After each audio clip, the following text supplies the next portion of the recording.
What's going on, everybody? A good morning and a happy Wednesday to all of you. Coming from the TDS Sports Talk studios this morning, a big thanks for tuning in wherever, however you're tuning in. Radio dials, there's a couple of those, 105.1 FM, 790 AM. Also available online at sportstalk1051.com. Stream it up over there. You got video streams also up and rolling. YouTube, X, Twitch, Instagram, Facebook, and don't forget to download that app and take it on the go. But happy Wednesday, everybody, February 26th. What do we got on a game plan for us this morning? Well, we're gonna touch on a bunch of different things, touch on a lot of stuff here this morning. We heard yesterday, shortly after we got off the air, from Packers general manager Brian Gutekunst from the Combine. He also talked with the local media beforehand. My biggest takeaways. We're going to go through some of my big takeaways from Goody. Now, normally, when you have a general manager doing a presser in front of the media and such, not a whole lot is said. But I think there was a few things. If we kind of maybe read between the lines a little bit when it comes to what Goody said yesterday, I think there was a few takeaways from his presser, either with the one that was out in public or the one that was off to the side with some of the local media members and such. There was a few takeaways I had that I want to see. Well, if any of you listened to it and such, did you have any takeaways? And let's see if we can maybe match up and such. But yeah, that's going to be coming up here in just a little bit. So we'll talk some football and such. We've got some Brewers chat spring training yesterday. The Brew Crew picking up a win. You might have been able to check it if you're scrolling through the telly, and if you got MLB Network, it was up there, so I was able to watch it yesterday. And glad I did, because it's kind of the youngsters show yesterday. First off, I mean, we saw Jacob Mizorowski get the starts yesterday, and he displayed some of his power, at one point touching 99 miles per hour on his fastball. Struggled a little bit with the command, though. Did give up 2 earned runs and 3 walks in his 1 inning of relief. So the command was there, or the command was not there. The power was there, but command's a little bit off. But he wasn't the only youngster to pay attention to yesterday. Cooper Pratt, guy that we talked about, was it last week, or yeah, I think it was last week, their shortstop in the minor league system, 20-year-old. And we got to see, if you watched a little bit, you got to see him on display. He collected 3 hits, including a couple of doubles yesterday, 3 RBIs, and then Jackson Cheerio also collected a couple hits. But the thing is, with Cheerio, he got to start in center field. He's gotten a game in left field, he's gotten a game in right field, and now we've gotten a game with him in center field. And I got to tell you, I thought he looks more comfortable out there than he did last year. And Pat Murphy, just the other day, he kind of said, Jackson last year couldn't catch a fly ball out there, and we knew it. A lot of it was kind of just struggle a little bit with timing and reading the ball coming off the bats. Beginning of the year, he played a little bit deeper than maybe what outfielders normally would. But there was like a line drive in center field yesterday I was watching, and Cheerio just got a good read off of it at center. Got it. So he looks more comfortable, a little bit more comfortable. I know it's just an incredibly small sample size from yesterday, but getting a start in center field and getting some work over there is going to increase his value, make things easier for Pat Murphy when they figure out who to throw out there day in and day out, with their top 4 outfielders being him, Yelly, Mitchell, and Frelick. But it was kind of the youngsters yesterday, between seeing Mizorowski, seeing Cooper Pratt, and getting Jackson some work in at center field. So talk a little bit about that as well coming up. I'll probably hit that up a little bit later on this hour. Brewers, you're going to be able to listen to Brewers game today, spring training game today for the Brewers at 2 p.m. as they will be taking on the Dodgers. So, yeah, there you go. Brewers yesterday taking down the Guardians. next up, they've got the Dodgers. Kind of a split. Well, I should say it's a split squad game.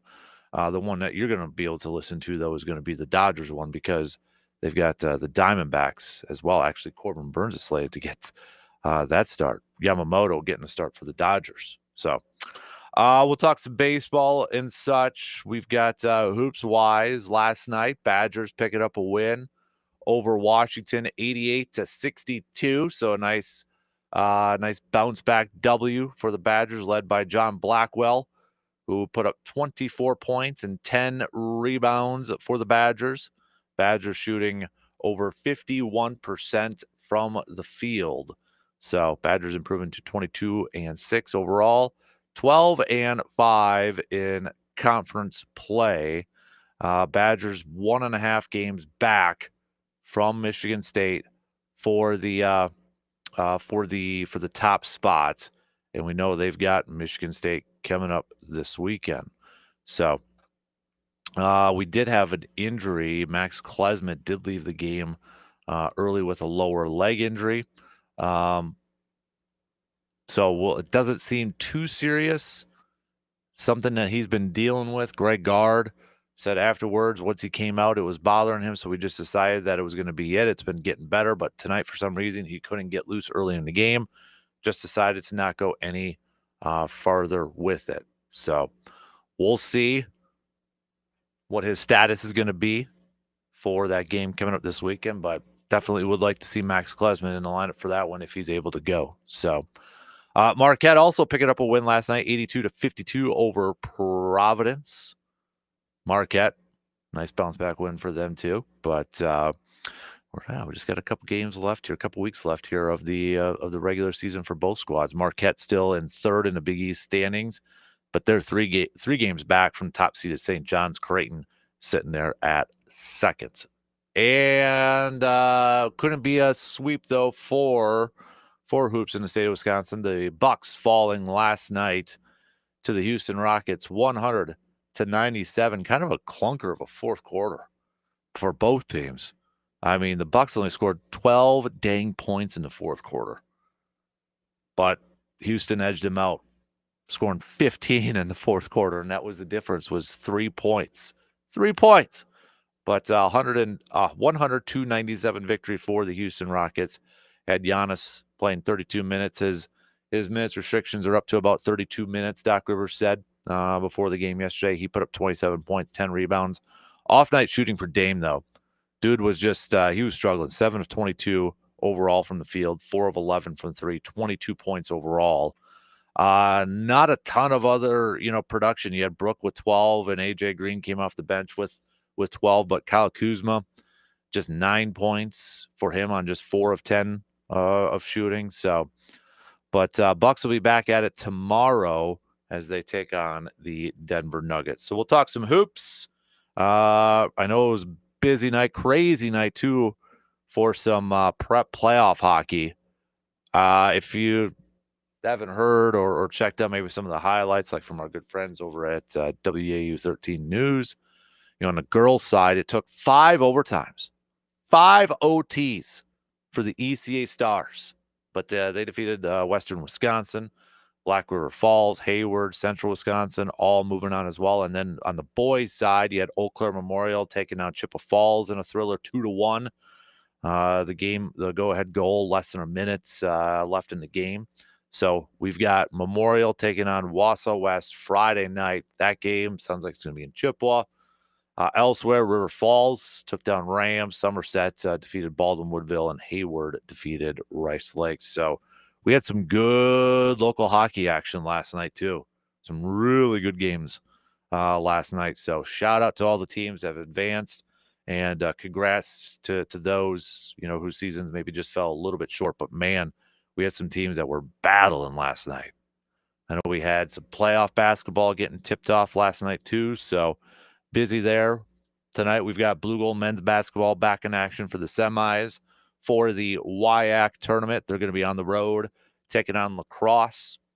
Tip time for that game is going to be at 3 p.m. Stock reports are due, so whose stock is rising, whose stock is falling. You can make your picks by hitting us up with a quick text on that Shoe Doctors bullpen line at 715-830-1912 or commenting on the various video streams that we got up and rolling this morning. So I said we'll touch on a bunch of different things, trying to touch on everything here this morning. Let's pitter patter and let's get at her. We'll open it up talking a little baseball and a little green and gold. Takeaways from Goody's presser yesterday. Again, he didn't reveal the book of secrets or anything like that, but I think there was a few takeaways that are worth noting. I've got my list. If any of you listened to it yesterday or maybe following along online, what were some of your takeaways? And then I want to talk about some of the youngsters from the Brewers spring training game yesterday and their win against the Guardians, including Cooper Pratt, man. Maybe they got something there. Maybe not for this year, but for the foreseeable future. Maybe that's their shortstop in the next, maybe under 2 years from now. So, all right, let's take our first break, and then we'll get the leadoff going here this morning, kicking it into gear. But I want to hear from you. Start to hit me up with some of those messages, all right? Whether it's on those video streams or hitting us up with the text, email, doesn't matter. All right, quick break, and we'll get things going in just a few minutes.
From fast breaks to buzzer beaters to block parties, there's nothing as exciting as basketball. And with Underdog, you can bring that excitement to wherever you watch. Playing on their app is as easy as choosing higher or lower on player stats like threes made, points, rebounds, and so much more.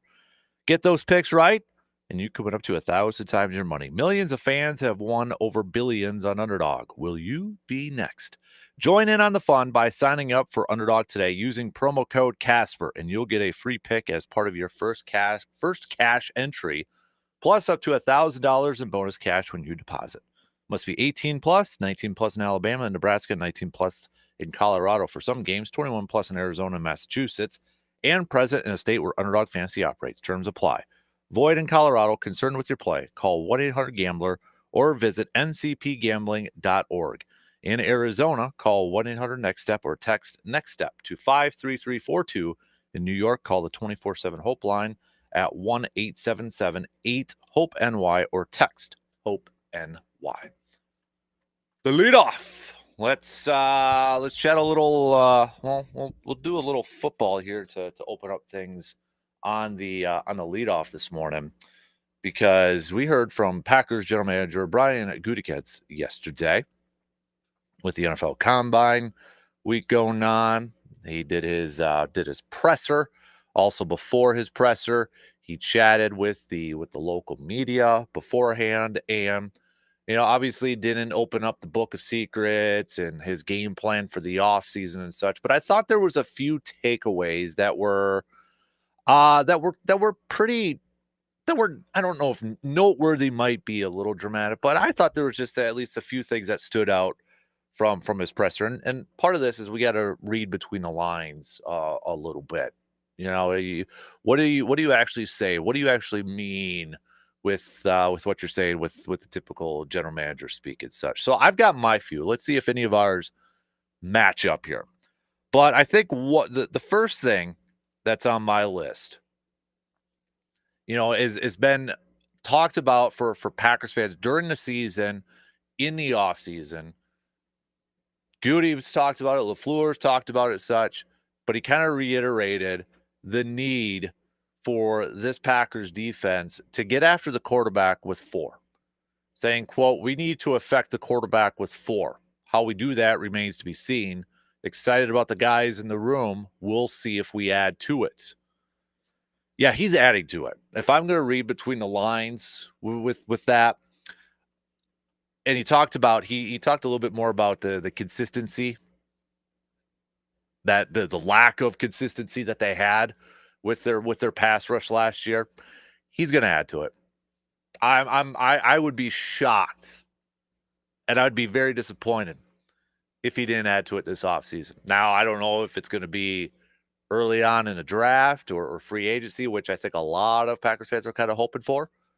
But there's no question in my mind that if I'm reading between the lines and just kind of adding everything, Goody's going to add to that defensive front, whether it's going to be from a defensive end standpoint or another defensive tackle, but he's going to add. And I'm at the point in this where if he doesn't, I'd be shocked and I'd be pretty disappointed, because that's multiple times now that Goody has gone out and said, we need to get after the quarterback with 4. And right now, when you look at your guys, do you feel like you could do that on a consistent basis? No, you can't. You've proven that last year, and your general manager's already displayed that. And I'm sure he's still excited about, he talked a little bit about Lucas Van Ness yesterday. And I'm sure, he's still bullish on some of the guys that he has brought in and not ready to give up on some of those guys after a year one of a new defense. But I think at this point, there's no excuses for the upcoming year for guys like Kenny Clark, Rashawn Gary, Lucas Van Ness, and such. It's like, okay, you have a year now in this new system. Or Jeff Hafley didn't move on and get a head coaching job elsewhere. There's got to be more consistency with this group. They had good moments last year, but to be a dynamic group, you have to be consistent up front. So, the fact that, he's out there again saying we need to affect the quarterback with 4. We saw Philly do that in the big game, in the Super Bowl. I would be shocked if they don't look to upgrade that position, whether it's an edge rusher, defensive end, or defensive tackle. If you're still hoping for a Max Crosby, their new general manager yesterday said they're working on an extension with Max Crosby. And I know the Browns general manager, Andrew Berry, said yesterday their stance hasn't changed. They're not trading him. But again, how many times have we heard general managers say they're going to do something or not going to do something, and then later on it's the opposite. Heck, Goody did that last year with Aaron Jones, right? The other thing, Jair's all but gone. Jair's all but gone. Now, I know Goody didn't shut the door on, officially shut the door on Jair Alexander's future, but just kind of his response and how he answered the question, Jair done. I don't think that's a big surprise to anybody, but if there was anybody maybe holding out some hope that he'd be back, I think he's done. Goody said he has talked with Jair's agents a few times, and will do so again at the combine. But when Goody was asked if Jair will be on the team next season, he said, "We'll see." So that it's like, okay. I mean, even last year with the whole Aaron Jones thing, he's like, "Yeah, Aaron Jones will be here," and then boom. So you get a "we'll see." We'll see. What do the kids say when your parents say "we'll see"? That means no. So this is a no. He went on to say, "We're working through that. He certainly could be, but I think we'll work through that as we go." We've got to get him out there now. I think obviously we've talked about how there's been a lot of frustration on his part. He wants to be out there badly, and not being able to be out there at his best has frustrated him, and that has frustrated our football team too, because we're better with him. But we'll see. He also said too that they won't grant, and it's something that Green Bay's never done. But the thought out there was, or one idea out there was, could it be, we see certain players get permission, or an agent gets permission to seek a trade with other teams. Goody said they would not do that. They would not do that, and they have historically not done that. So that's not an option on the table, where potentially Alexander's agent could be going out there and trying to find a trade partner. So, but yeah, when you throw out the "we'll see," yeah, you're gone. I mean, the kids have it figured out. Oh, that means a no. Yeah, that's a no. So, on one hand, I'd be shocked if Goody doesn't get some edge rushing help or some defensive front help. I'd be shocked if Jair's back next year or this upcoming season. I'd be shocked. That is not. I mean, that's as close as you can get to saying no without actually saying the word no. He's gone. So also too, he downplayed this narrative, and I get how it started. It was an online thing. I think we even had some people texting in about it, but he shot this thing down too, that the fact that Green Bay is hosting the draft does not mean they can't trade their first round pick. Goody did say yesterday that Mark Murphy told him, and he actually joked about him, that he is allowed to trade the 23rd overall pick. So the fact that Green Bay is hosting the draft, this narrative has been out there, and I understand why it's been out there. It's like, oh, if you're the team, the city that's hosting the draft, you probably shouldn't trade your first round pick because you got all the fans there. But Goody did say, no, that Murphy told him jokingly that you could trade it. So it was never a thing within 1265 Lombardi Avenue, which again, we talked about it when it first started going out there. If you have if Murphy's telling Goody to do that, then you're doing business the wrong way. If you got an opportunity to make your team better, you do it. And Goody said that he was asked about potentially trading that for an edge rusher, first round pick for an edge rusher. He said, Depends who that edge rusher would be, he told the local reporters on this one, but wouldn't comment on players who are on other teams right now. So, but we know he was close to trading a first rounder back in 2018 with the whole Khalil Mack situation. But remember, with that too, he also had 2 first rounders to play with. So that makes it a little bit different. But he also noted that the Packers currently only hold 7 picks. And when he was told that, he said, yet.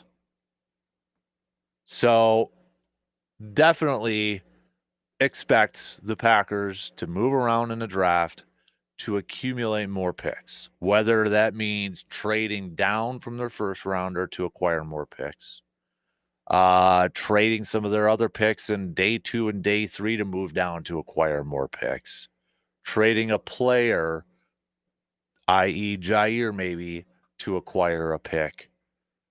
Fully expect Green Bay, even though they're listed right now as having 7 picks, to getting closer to that double-digit mark, getting closer to about around 10.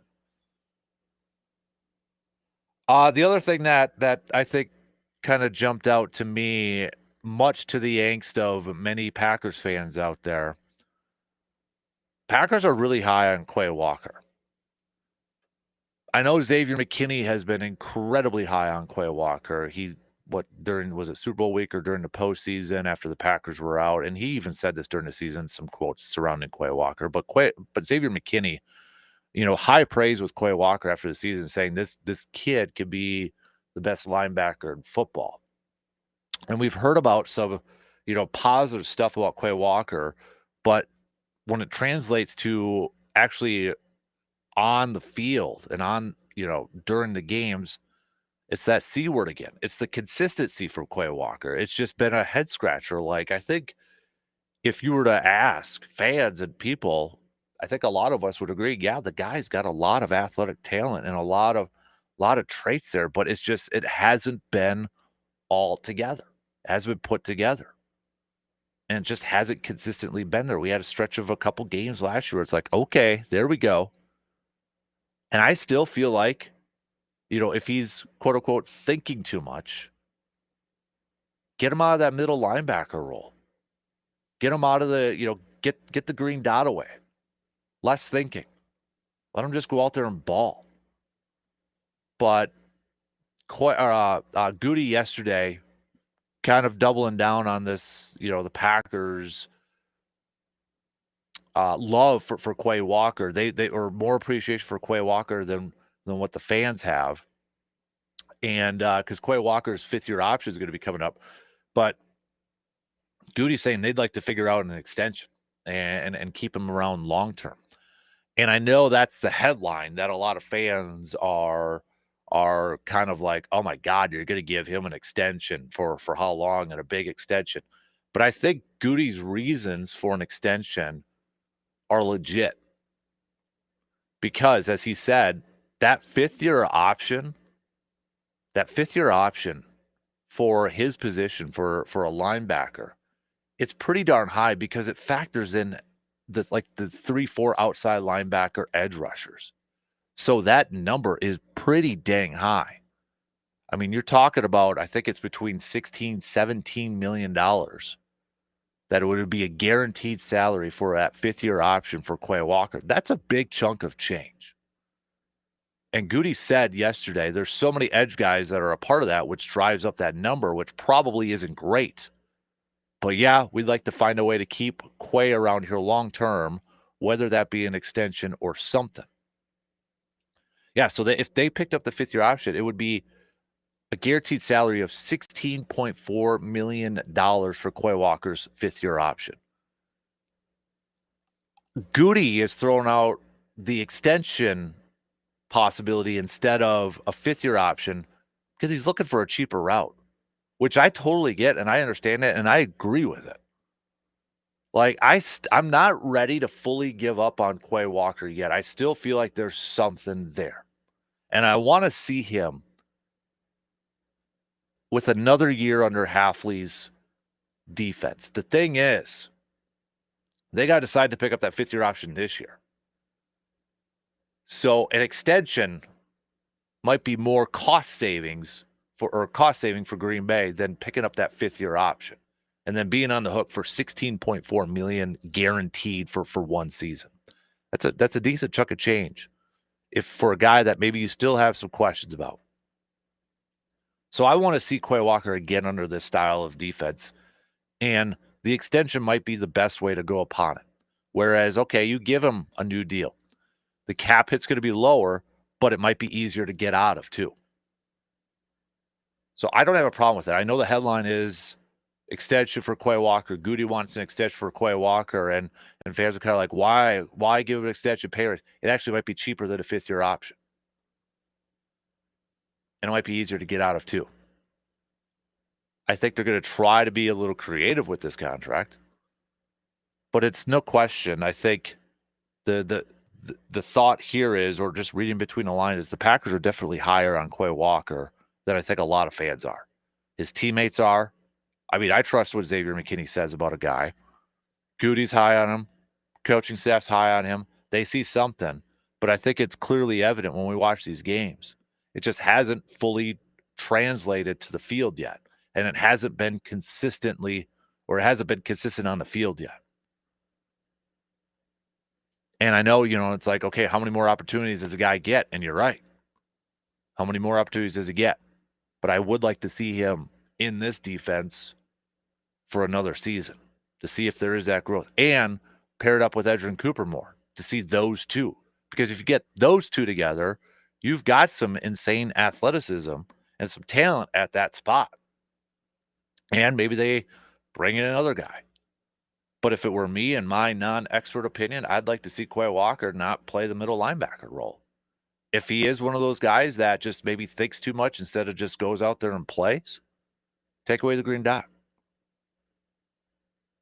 and let him go out there and ball. So those were some of my takeaways from Goody's presser yesterday, or his talk with the local media that was reported out there. D-line is definitely something that I think he's going to address. Jair's all but gone.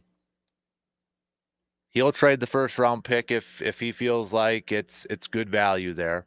And he mentioned that there's a couple times they almost did. He didn't specifically reference certain ones, but you could chalk the Raiders one up there with Khalil Mack. But he said other teams, when asked why they didn't go through, he said other teams gave better deals. And then the other thing that stood out to me was, yeah, they're definitely higher on Quay Walker than I think a lot of Packers fans may be at this point. What stood out to you? Anything? Your thoughts? Hit me up. Text, comment, all that good stuff. We'll take a quick break. We'll switch over to a little Brewers talk. Some youngsters standing up for the Crew yesterday in spring training. We'll tell you who.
Craving top quality meats? Then you better get to Mike's Star Market. From juicy steaks to mouth-watering brats and snack sticks, they've got you covered for whatever you are craving. Whether it's a family dinner or a tailgate feast, they've got the best selection in town. Friendly service, unbeatable flavor. Mike's Star Market is your one-stop shop for everything meat. Swing by today at 2238 Heimstead Road in Eau Claire and taste the difference. Just saw Schefter tweet this one out that the Titans have given permission for Harold Landry's representation to seek a trade. I don't know if he would be a fit for this Packers defense. I mean, he's technically an outside linebacker. And I remember Harold Landry, it was actually that same draft with Jair that he was a popular mock to the Packers too. Was it Boston College? I think it was Boston College came out of, if my memory serves me correct. But I don't know if he would be necessarily a fit because he technically is a linebacker, maybe a little bit smaller than your typical defensive end sort of thing. But hey, the guys put up here, finally just load up. Yep, Boston College. 2022 he didn't play because he had a torn ACL, but other than that, you're looking at 15 games, 16 games, 16 games, 17 games, 17 games, 17 games. Last year, 9 sacks. Year before that, 10 and a half. 2021, 12. 2019, 9. So I don't know if that would be an option, but throw that one out there. He'll be 29 in June. So, but that's also on the heels yesterday of Commanders defensive tackle Jonathan Allen, who was given permission to seek a trade too. So, I mean, there's some possible veteran options out there. Green Bay's looking to acquire that pass rush help from somewhere else. Finish up the first. I want to talk a little Brewers from spring training yesterday, because yesterday's game, and again, maybe you were able to catch it on MLB Network. I was able to catch it. I was flipping it and I'm like, oh yeah, it was Cleveland's broadcast. It was Cleveland's broadcast, but got to check it out, and a couple things that kind of stood out to me. So going into the game, we knew Jacob Mizorowski was going to get the start. And this is, one of their young stud pitchers that they've got that we may see at the major league level at some point this year. I think the arrow is trending in that direction. We're going to see him at some point this year. Just how soon is the question.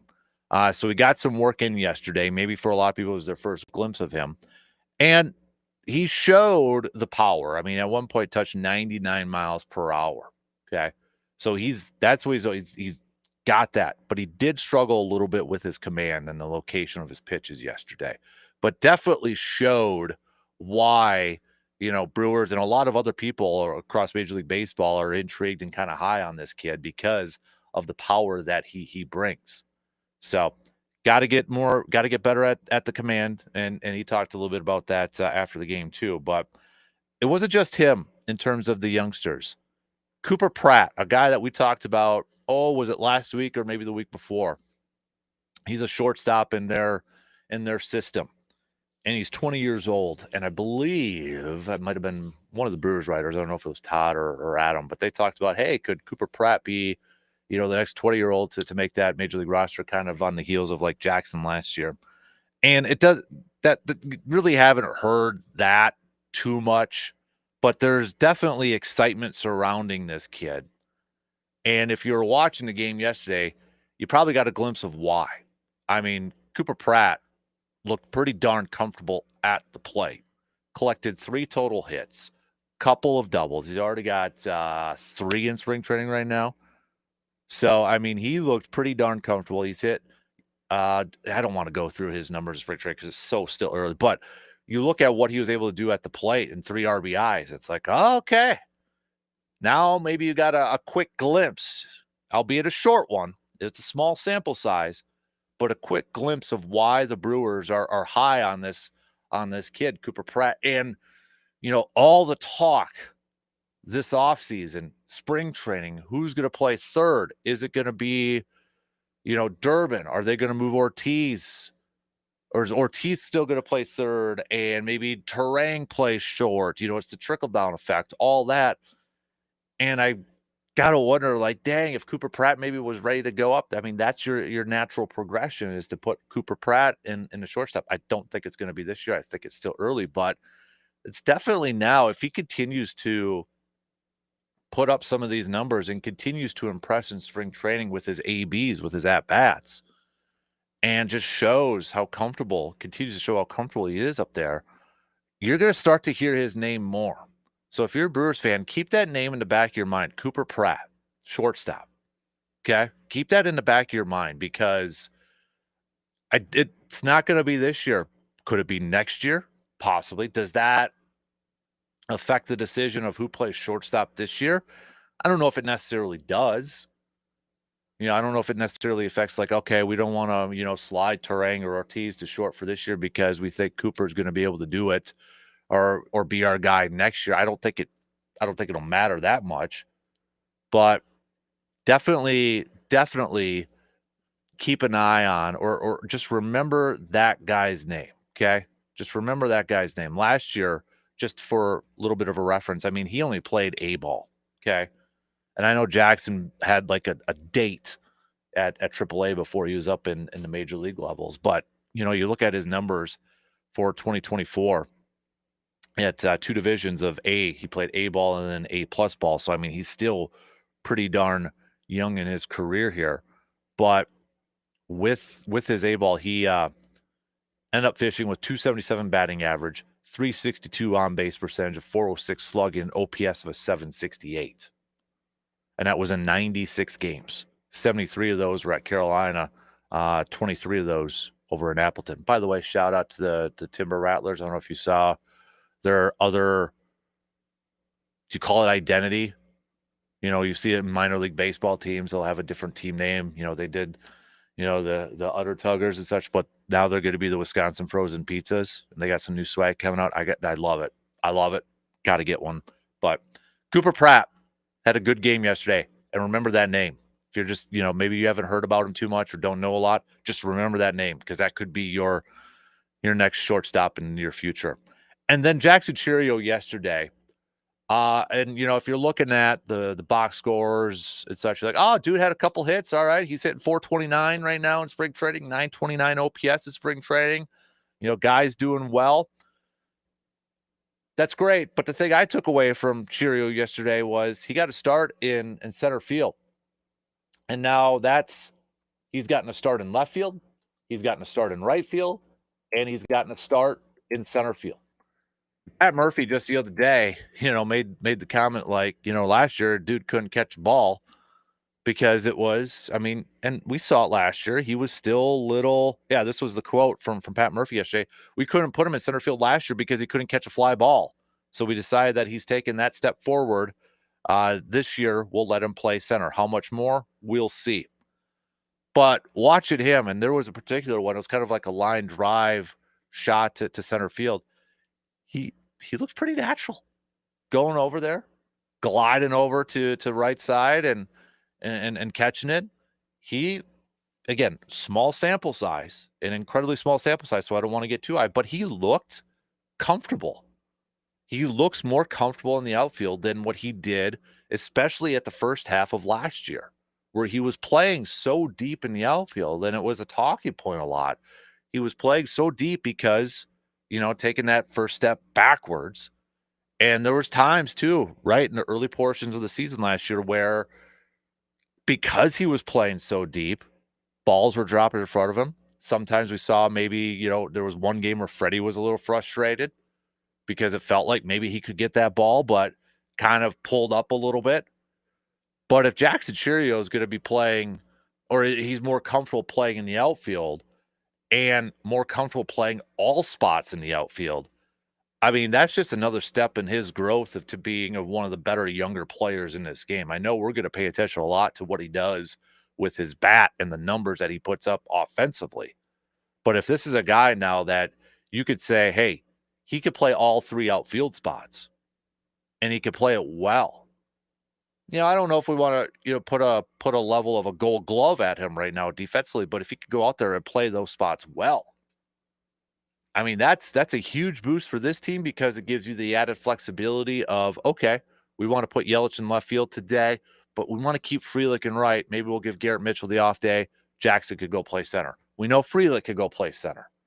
So, I mean, they're creating this versatility within their outfield, and we know Garrett Mitchell can play all spots too. They're creating this versatility and giving Cheerio a shot to play all these spots to open up his toolbox, if you will. Become more of a multi-tool player. So I know, again, offense is what we're going to look at the most right away for Jackson Cheerio. And can he take another step offensively? Because what's the talk? Can he be 30 steals, 30 home runs this year? But if he continues to improve in his outfield play, improve in his defensive play, and be a guy that you could put out there in center field, and, where he's more comfortable, where maybe he's not playing as deep and he's getting better reads on balls, that's just going to make him a better player overall, and overall a better fit for this Brewers team.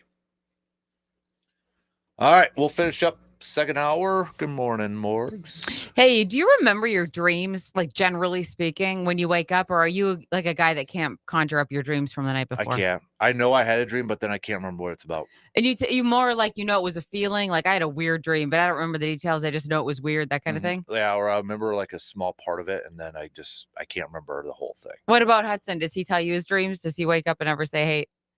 Not really, no. No? Nope. So you just kind of go through the night, get up, and then it's all forward to you. What about your wife? Is she one of those people that can remember a dream or be mad at you about something because she dreamt it? Once in a while. Okay. Once in a while. I was just curious because why did you have one? Yeah, I don't remember it though. Okay. It was weird, but it made me think of it because I walked in here and you have your Live Lucky hat on, and something about that hat was in my dream.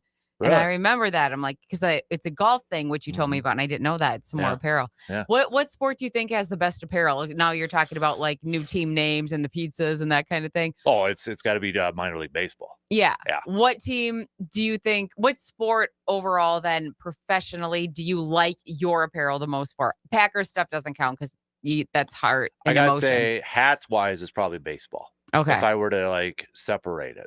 Okay. Because I mean, shirts, hats are different. Hat wise, it's baseball. And why is that? No question. You get the fitted hats. You get the different logos. Did you see the new Brew Crew line they have out? My dad just bought one of those hats. He's a big hat guy too. I want the frozen pizza one now.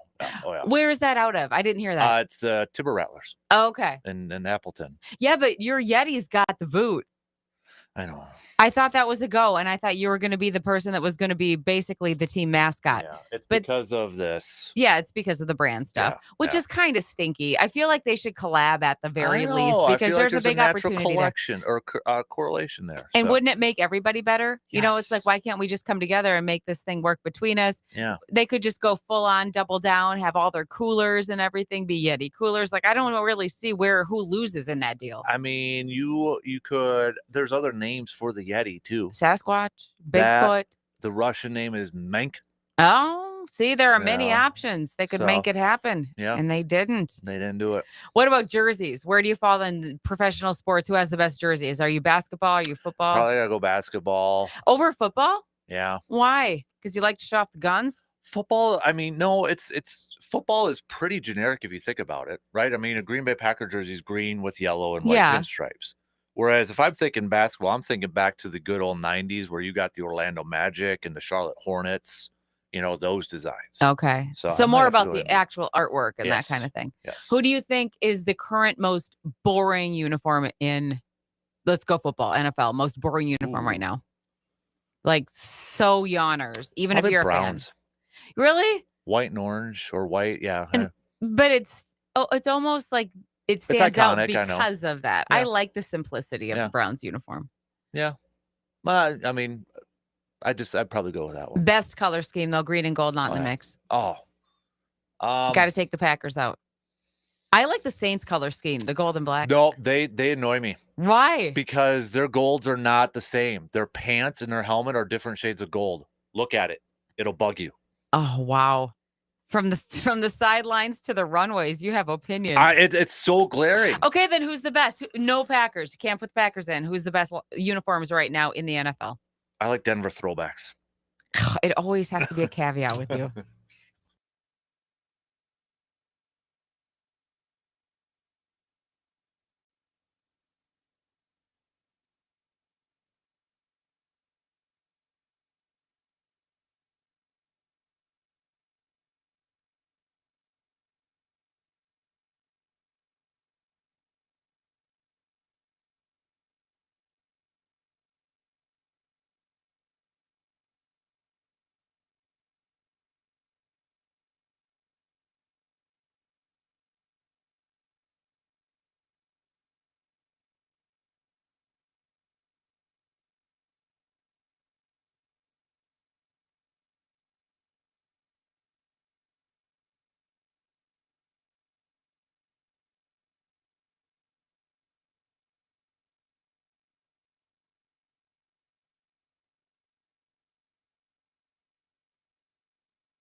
Second hour, kick it off on this Wednesday morning of February 26th. Hopefully you're all off to a fantastic start here on a rather rainy, wet start. So, hey, want to throw this out there. Coming up Friday, March 21st. Friday, March 21st, we're going to be hanging out at the VFW Post 305 on Star Avenue for a little sports skip day. You can skip work and enjoy some brews and basketball, and that's obviously the Friday of the tournament and such. So again, we'll be over there around 11 or so, and watching some hoops. So I know a lot of you take those days off to watch a little hoops. Maybe for some guys, you have a little procedure, we'll just say, for those certain days, so you have an excuse to stay home and nap. But I know it's a very popular time for that. But if you got nothing else going on, stop by Friday, March 21st at the VFW Post 305 for our little sports skip day that we will be doing. Speaking of hoops, Badgers picking up a win last night. Both Badgers and Marquette picking up wins.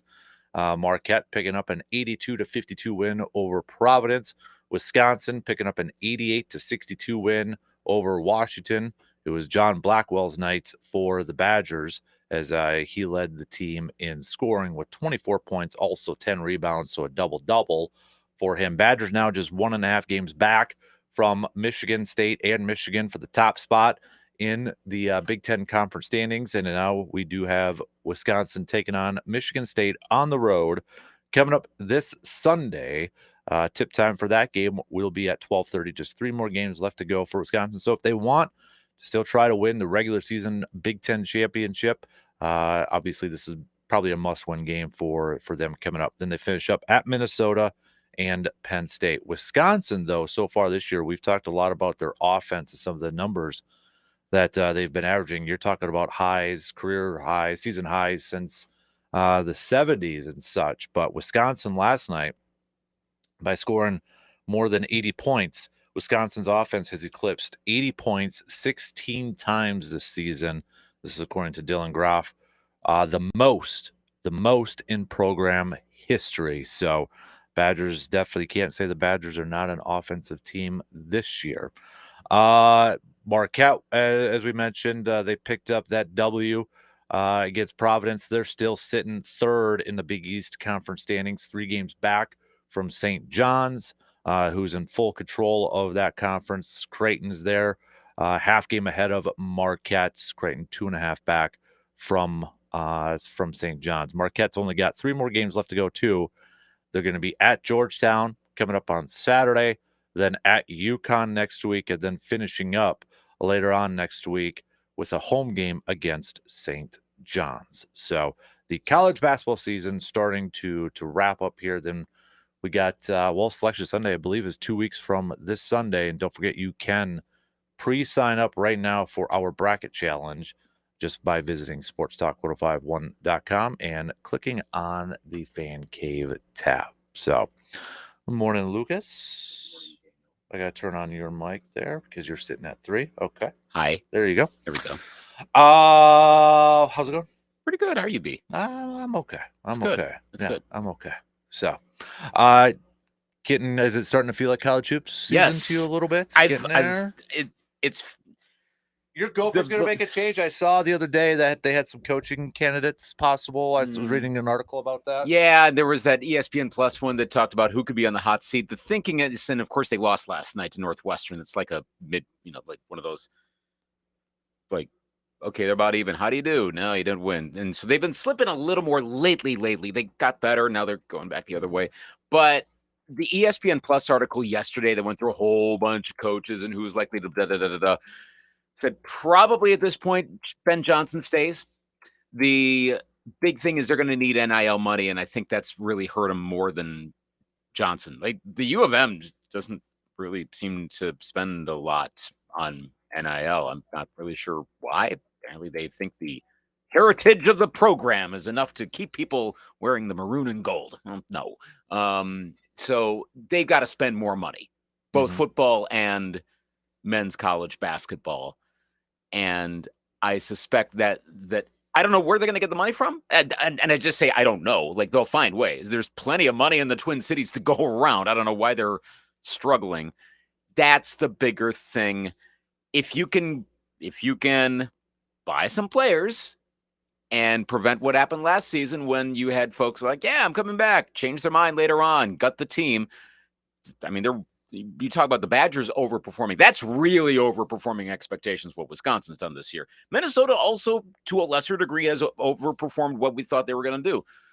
You're going to need to spend more money on that, and then you're going to know how Ben Johnson really is as a coach when he's not stuck with, I mean, I don't want to say like leftovers, but you kind of have that outside of Garcia. There's not a whole heck of a lot there. So, yeah, they're not making the tournament this year, barring a miracle Big Ten run and tournament run and probably winning out the rest of the season.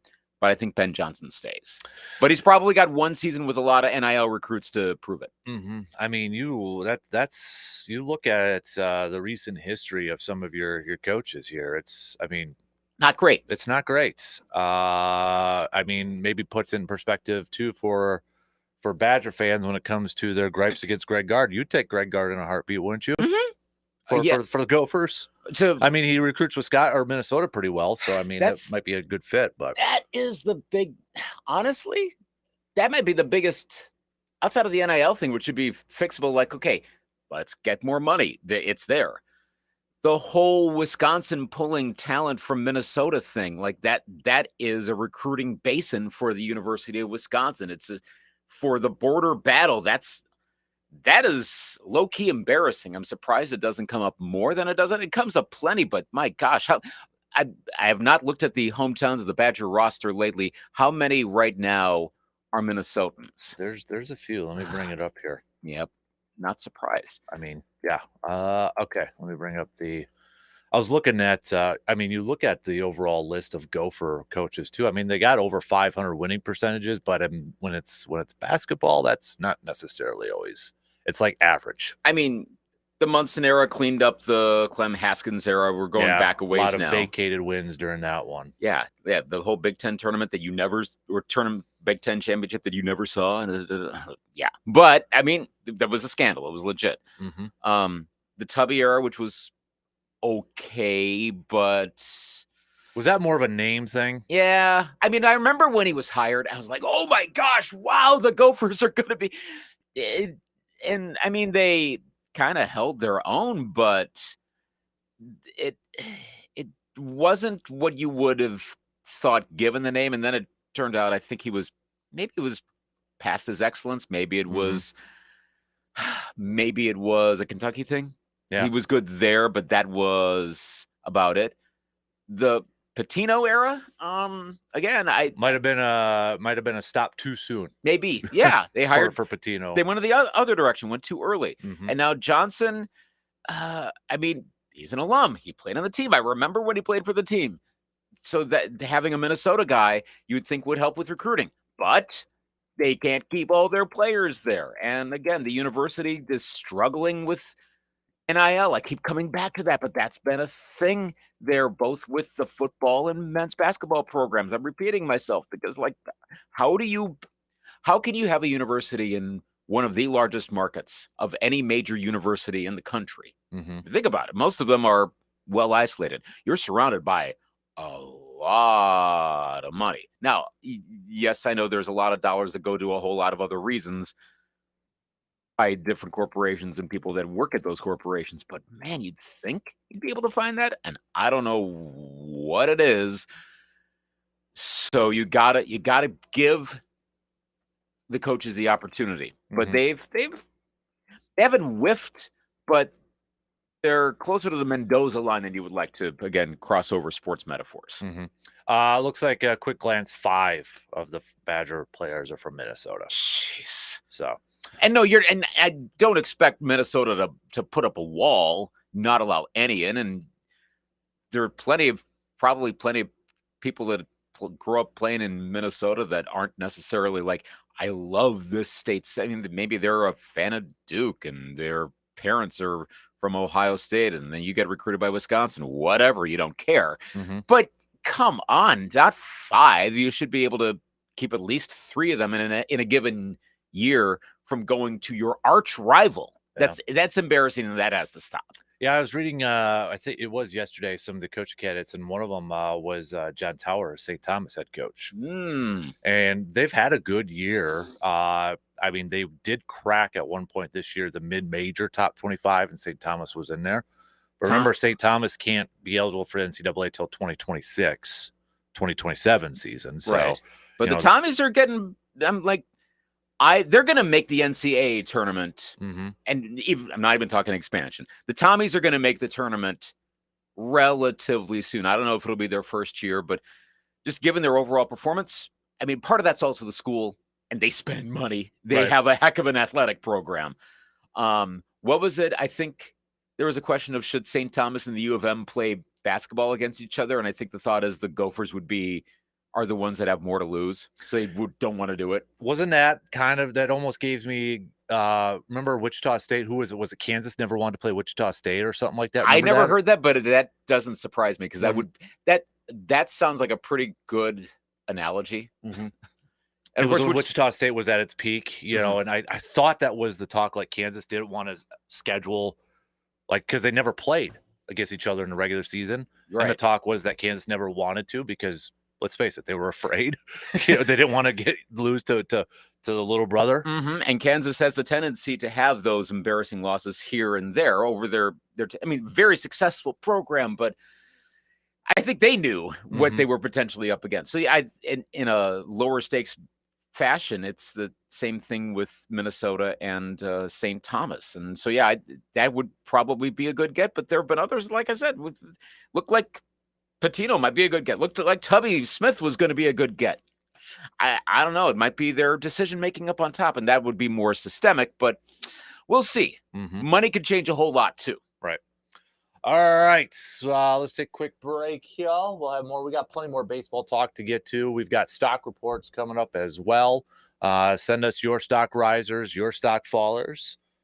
I've got an interesting stock riser that may surprise some people. That'll be coming up in just a little bit.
Tax time is here, and if you're not quite sure what to do with your tax return this year, I've got the solution, or I've got the answer for you, and that is to upgrade the flooring game in your home. Whether you are maybe thinking about finally getting that man cave of yours or remodeling some other spaces in your home or office, look no further than our good friends at Carpet City Flooring Center in Eau Claire. Whether it's carpet, whether it's tile, whether it's luxury vinyl planks like Ridge and Max flooring, or maybe you want to do some updating with your showers, they can help you out with that too. Just go give them a visit. It's Carpet City Flooring Center in Eau Claire, 3109 East Hamilton Avenue in Eau Claire. The entire team there, even if you're not sure how to begin, where to begin, what would look good in your space, what works within your budget, that whole team there will help you from start to finish until it's all installed.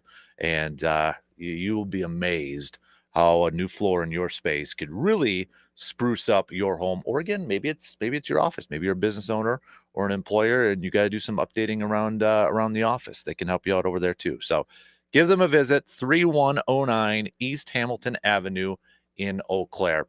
Also a reminder tonight, the WIAC tournament continues for the Blue Gold men's basketball team. They'll be taking on lacrosse, 7 p.m. tip time at UW Lacrosse. If the Blue Golds win, they will advance to the WIAC championship game. The other side of that, you've got Platteville taking on Stevens Point tonight. So I know wrestling is going to be going on later on this week with the Upper Midwest, NCAA Upper Midwest. We got WIAC championships for track and field, indoor track and field. I got to say indoor track and field.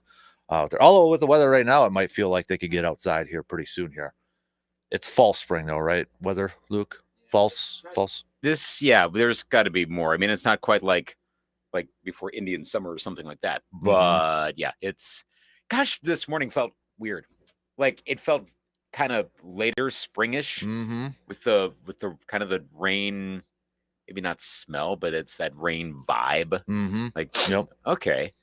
Odd. I know we got Blue Gold softball is going to be going on this weekend too. So, baseball's getting underway. I don't think though. We'll never know because now, I mean, the weather has changed so much here, but Blue Gold softball, they do have a game scheduled the weekend of March 8th at Carson Park. So really, hey, now keep raining.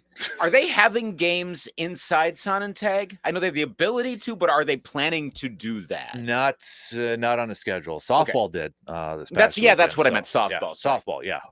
But baseball is actually going to be playing at US Bank Stadium next week during the week. Nice. Oh, the round robin. Yeah, I love that. Yep.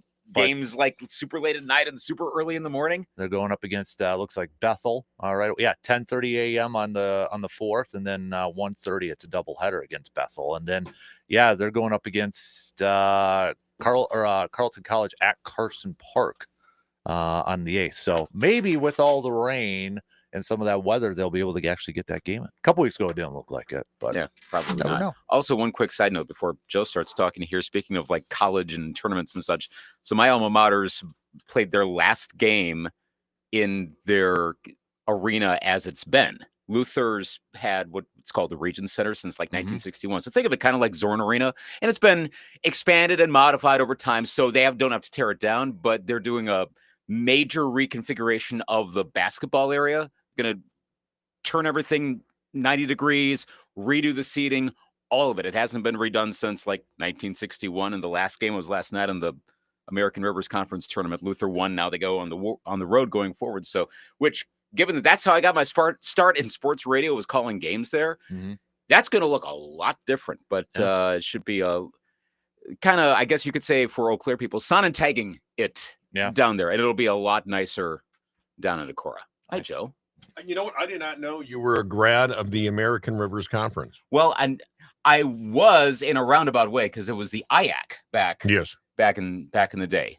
Now it's the ARC, but we called it the IAC. I see. Speaking of pronunciations of acronyms, I've heard WIAC and WIAC. I've always said WIAC. I've always said WIAC. I've always said WIAC. Yeah, I've heard WIAC from athletes from the Blues. Yes. Right. So are we wrong? Or are they wrong? We're both right. We're both right. That's the right answer. So, by the way, side note, my son graduated from Dubuque.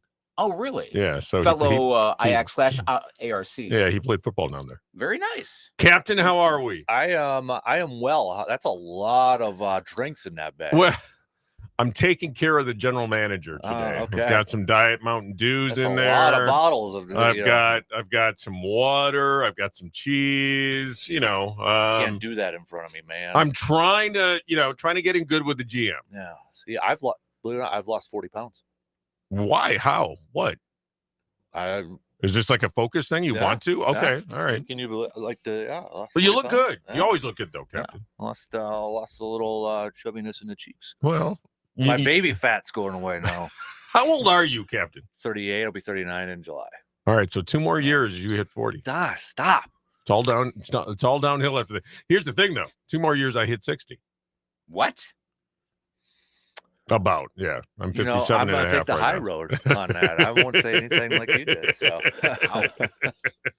oh man. So, hey, let's talk some combine underwear Olympics and such, right? So, So let me ask you, and you and I have had this conversation. Mhm. More important from a Green Bay Packers perspective, Senior Bowl week or the Combine week? Senior Bowl week. Absolutely. Mhm. There's just no question. Yep. I mean, the cautionary tale I always go back to is Mike Mamula, who got overdrafted by the Philadelphia Eagles only because of the Combine. Mhm. And so I think the more important part of the Combine is truly the one-on-one interviews that you get a chance to have with these players. I think again, it either validates what you already know, or if you got 2 players who you feel are very equal, it moves one over the other. I think it's been way overblown. I think obviously since the NFL Network has come on and we can see this now, and we it's basically 24 hours a day of the Combine. I think it's bigger than it actually is. And They I got think Radio Row there now too. right. I mean, it's just crazy. Yeah. It's just crazy. But to me, it is the sign that the next season is coming. And I think the other part too that maybe some teams make more value of it is, and you hear it every year, where the GMs and agents get to talk in person a little bit. And GMs and GMs. Right. Brian Gutekunst talked about the fact that he's talking to Jair Alexander's agent this week. And so it's probably more beneficial for those behind the scenes and closed door meetings. It's almost like a work conference or networking sort it's of kind thing. of the meeting before the meeting. Right. Yeah. Yeah, no doubt. And obviously Brian Gutekunst didn't really come out and say anything as far as his press conference. I didn't expect him to anyway, but it'll be interesting because you look over March 12th, I believe free agency starts. So we're just around the corner with that. And again, for me, the Combine kind of signifies, all right, we are on to the next football season, but it's a big off season for Brian Gutekunst. And I don't see the types of free agents necessarily that were in last year's class. And so I think if Brian Gutekunst is going to fortify this team, I don't even think he's going to make a splash like he did in 19. I don't think it's going to be as Zadarius and Preston and Billy Turner and Adrian Amos. Obviously, last year he goes out and gets Jacobs and McKinney. I think if he does anything in free agency, I think it's going to be filling some holes with lesser known guys. So speaking of what Goody had to say yesterday, I did have a few takeaways from it that I wanted to get your thoughts on. So one, any parent knows this. When you answer a kid with "we'll see" means no. So when he was asked about Jair coming back and he said "we'll see," Jair's gone, right? I mean that was kind of the nail in the coffin without saying no, right? I mean we'll see means no. I'm sorry, it's kind of like the Jets holding on to Devontae Adams right now. Yeah. There's no way the Jets are paying Devontae Adams $35 million. Yeah. There's no way. So basically, and I'll do my Andrew Brandt translation, we're waiting for a good offer. And it's the same thing with Jair. I think the Packers at this point, I think it was Domofsky who reported the frustrations from inside 1265 about Jair's availability and maybe not pushing himself to come back. And so I think he's gone. I do. I think if Green Bay can get a 3rd round pick for him, something around there, I think that's probably commensurate to where he's at today. But when you've got a player that doesn't want to be there, whatever you can get is going to be beneficial. And again, I don't see Green Bay unloading him just for the sake of unloading him, but I wouldn't hate a 3rd for him. Yeah. The other part, I mean, he kind of doubled down on it, but he did know, he's like, we've got to get to the quarterback with 4. He likes the guys that he has, but definitely talked about the inconsistency over there. That's multiple times now he has said that, to where I would almost be, I shouldn't say almost, I would be shocked if he doesn't do something in the offseason too, whether it's an edge rusher or another defensive lineman. I'm with you 100%. Mm-hmm. And the question was asked too, and you and I brought this up a couple of weeks ago about trading a number 1, and he said he's attempted to a couple of times, mm-hmm. and it didn't work out. And so, is this the year? And look, I don't think Myles Garrett is going to be the guy. I just don't. Mm-hmm. I don't think Cleveland is going to let him go. Now, is a Max Crosby a possibility? Absolutely. I still think it's going to take a boatload to get him. I look again, and if you do dip into free agency, I think it's going to be some guy like a Khalil Mack who you sign for a 2-year deal. But there's no question, Green Bay, the Jeff Hafley defense is built on 4 guys getting pressure. Mm-hmm. And last year, I thought Jeff Hafley did a tremendous job about a quarter of the way through the season, realizing he didn't have that. Mm-hmm. And so he started manufacturing pressure. And if you look at it on paper, statistically wise, Green Bay was okay sacking the quarterback, but they couldn't get it done with 4. Mm-hmm. And so I agree. The we'll see of Jair means, no, that ain't happening. Yep. And secondly, we got to get to the quarterback with 4. That's happening. That's an area of focus. That's where Goody's looking to move. And he also talked a little bit about Quay Walker. He talked about, he'd like to work on an extension or something to keep him around for the last few years. And I thought at least he was honest in this part, because he said the 5th-year option number is a little wonky, to use Mm-hmm. technical terms from him, because it features a lot of edge rushers right over there. And I know that's the headline that a lot of Packers fans are running with, because I feel like the Packers have a more favorable view of Quay Walker than maybe what fans do. You hear Xavier McKinney say he could be the best linebacker in football. But when you look at it deeper, I think it makes sense to do an extension to make a lower cap hit instead of having the guaranteed $16.5 million. 100%. That's a smart move by Green Bay, mm-hmm. if they can get that done. Mm-hmm. If they can get an extension done with Quay Walker and not have to do the 5th year at that level, I think it's a smart move. And again, I still think Quay Walker might not be playing the best position for him. I agree. And so this, we saw it with Micah Hyde. We saw it with Casey Hayward. We saw it with other guys like this. We saw it with Oren Burks mm-hmm. on this last Super Bowl run. And so, is he a mismatched player right now? And do you say, look, we're going to make him an off-the-ball linebacker and let him just flow to the ball and not have him in the middle where he needs to read more than playing an off-the-ball linebacker? So, I think that's a smart move. Devontae Wyatt, the other player that is going to be eligible for that 5th year, based on what Goody says, that we got to get to the quarterback more. Devontae Wyatt has flashed that ability. Mm-hmm. I see Green Bay probably getting that 5th year, and that's it. Mm-hmm. As far as Devontae Wyatt, I don't see them trying to work out an extension. I think it's going to be a prove-it 1-year deal that they get that 5th year done with Devontae Wyatt. There's 2 guys yesterday and this morning it was announced too, but 2 guys, Harold Landry this morning, Adam Schefter reported that the Titans are giving him permission to seek a trade partner. Allen, defensive lineman from the Commanders yesterday. Do any of those guys move the needle for you as a potential fit for Green Bay for a veteran aspect? Yeah, it depends on the price tag. Mm-hmm. Yes, those guys do move the needle. Yes. There is some interest there. Mm-hmm. But again, everything is going to come with a price tag. I always laugh at the fantasy football guys in the offseason that think that these things are really easy to do. Mm-hmm. Well, just do this. Just trade Jair for him. It'll be easy. Just make that trade. It's not that easy. And so if the price is right, then I say, yeah, you can make a move like that. And so I want to ask you real quick too. Mm-hmm. If you're the Rams, are you doing the Aaron thing? Do you want Aaron Rodgers for 20 or 30 million, or do you want Matthew Stafford for 50 million? And now Alex Van Pelt is over. I saw that. Come on. It's just like what Denver pulled a couple of years ago. So who would you rather have? Well, and you know who the offensive coordinator is already with the Rams, right? Right. Little brother LaFleur. Right. Jeez. Stafford. I'd take Stafford I'd for take 50. Stafford. Yeah. I'd take Stafford for 50. I don't want to. I mean, what did you see with the Jets with everything else that comes with it that you would want to mess with?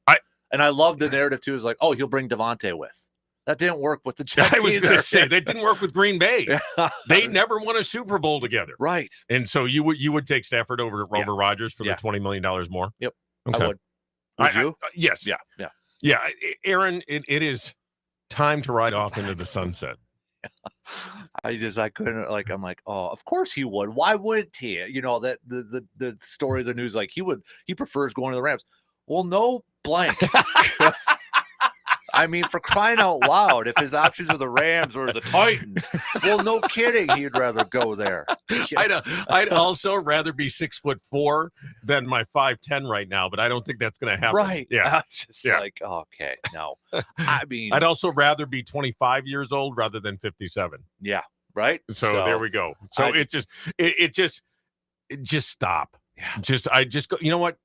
I want you to join the Trump cabinet. You know, I mean, seriously, just if you're going to spout politics and everything, at least having an official role while you're doing it. Mm-hmm. I mean, make him the George Stephanopoulos of the Trump cabinet. I mean, I'm to this point where it's like, Aaron, just stop. Mm-hmm. If you're not going to throw if you're not going to throw footballs, you know, go do what you want to do, and that's pontificate about life and about everything else that you do, and then that's fine. Mm-hmm. But leave us alone. Right. Yes. It's fatigue. It's major fatigue. And give it a few years, and we'll welcome you back at 1265. Absolutely. Yeah, but retire the number and everything. And again, I think Rodgers is loving the fact that his name is in the headlines again. Mm-hmm. You know, and it just, I just shake my head. Well, I mean, I don't know if you watched it too, the whole TMZ video when reporter found him. Yes. And I mean, he was loving that. You could tell. Oh, of course. Of course. Hey, enjoy the beautiful weather, man. And all that. Just being. I'm like, okay. A lot of people don't even want to mess with that. He was eating it up. Oh, he totally is. He totally is. And so my prediction, March 12th, though, getting back to it, I think Goody makes one big splash this offseason, but I don't think it's a free agency splash. I think he makes a signing. Okay. But I think Goody does make a trade. Oh, you're going to go trade over free agent? I'm going. I think he does both. Okay. I think the bigger splash is a trade. Ooh.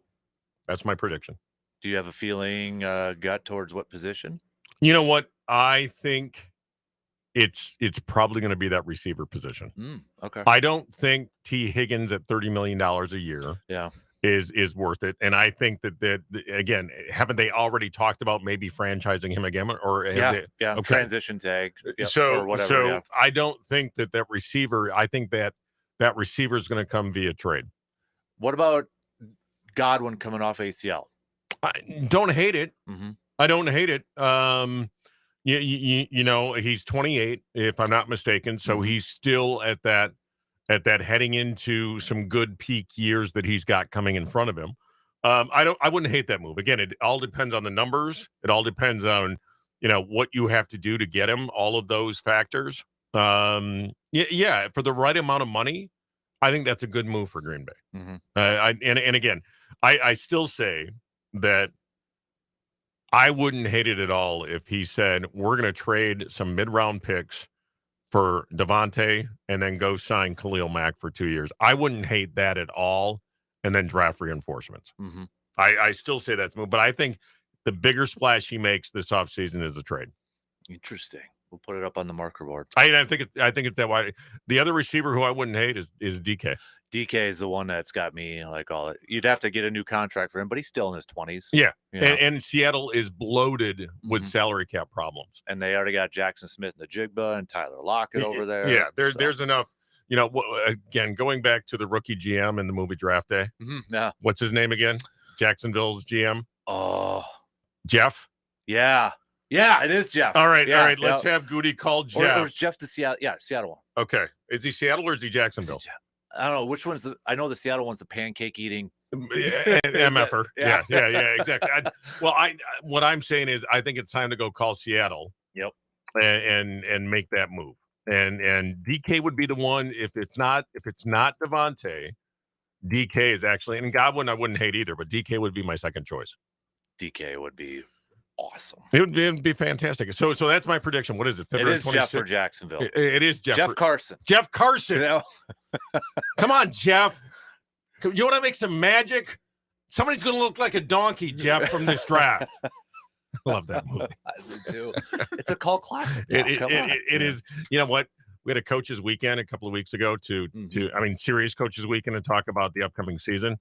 4 or 5 of us were there, and the only football movie we could agree on was Draft Day, because how unrealistic it really is, and how we didn't have to take it seriously, like Remember the Titans or any of those dramatic movies. Yeah, and so it was like, okay, Draft Day. That's simple fun.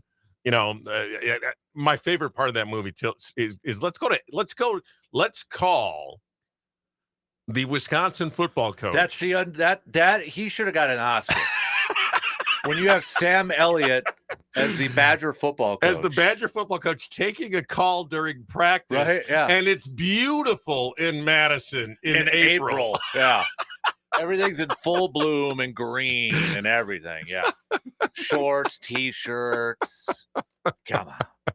So my finest work right there. Tom was a Seattle GM. Tom was the pancake eating MFer. Yep. Gosh.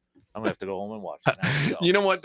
So that's it. That guy rented it at the library to watch it last year, right? Did? Yeah. Yes, I did watch it a few years ago. I rented it so I could watch. Yeah. You know, so last year, that was around the time that my son graduated from Dubuque, and so I was down there, and my brother was going to join me, and we were going to go to the graduation and everything. And the night before graduation, I watched Draft Day. Yeah. And Goody went a little bit like Sonny Weaver Jr.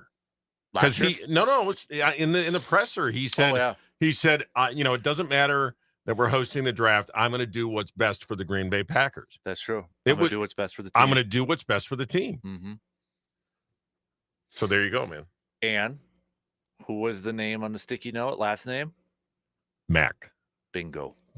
No matter what. Yep. I think we end on that right February 26th, I'm making the prediction. Right. He makes a splash with the trade.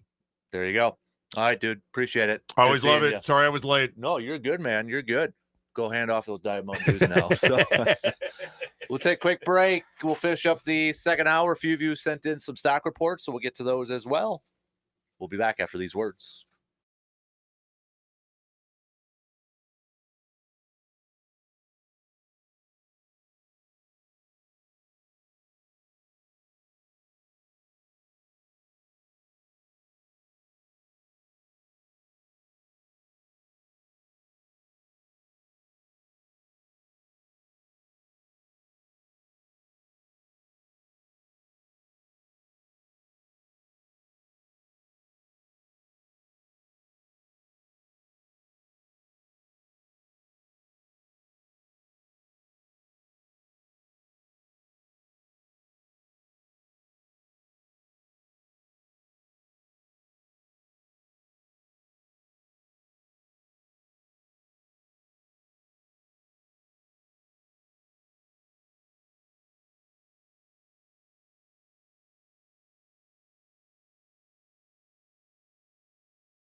Looking for fresh, affordable, and convenient? You'll find it all at Hy-Vee in Eau Claire. From fresh produce to top quality meats and everything in between, they make shopping so simple. Need a quick dinner solution? Check out their delicious grab and go meals. Hosting a get together, their bakery and deli have got you covered. Plus, with weekly deals and friendly service, there's always more to love. And don't forget about their fuel savers that can help you save some money at the pump. Shop smart. Shop Hy-Vee. Stock reports coming up just past 8 o'clock. So last call for those. You can text those on over to our Shoe Doctors bullpen line, 715-830-1912.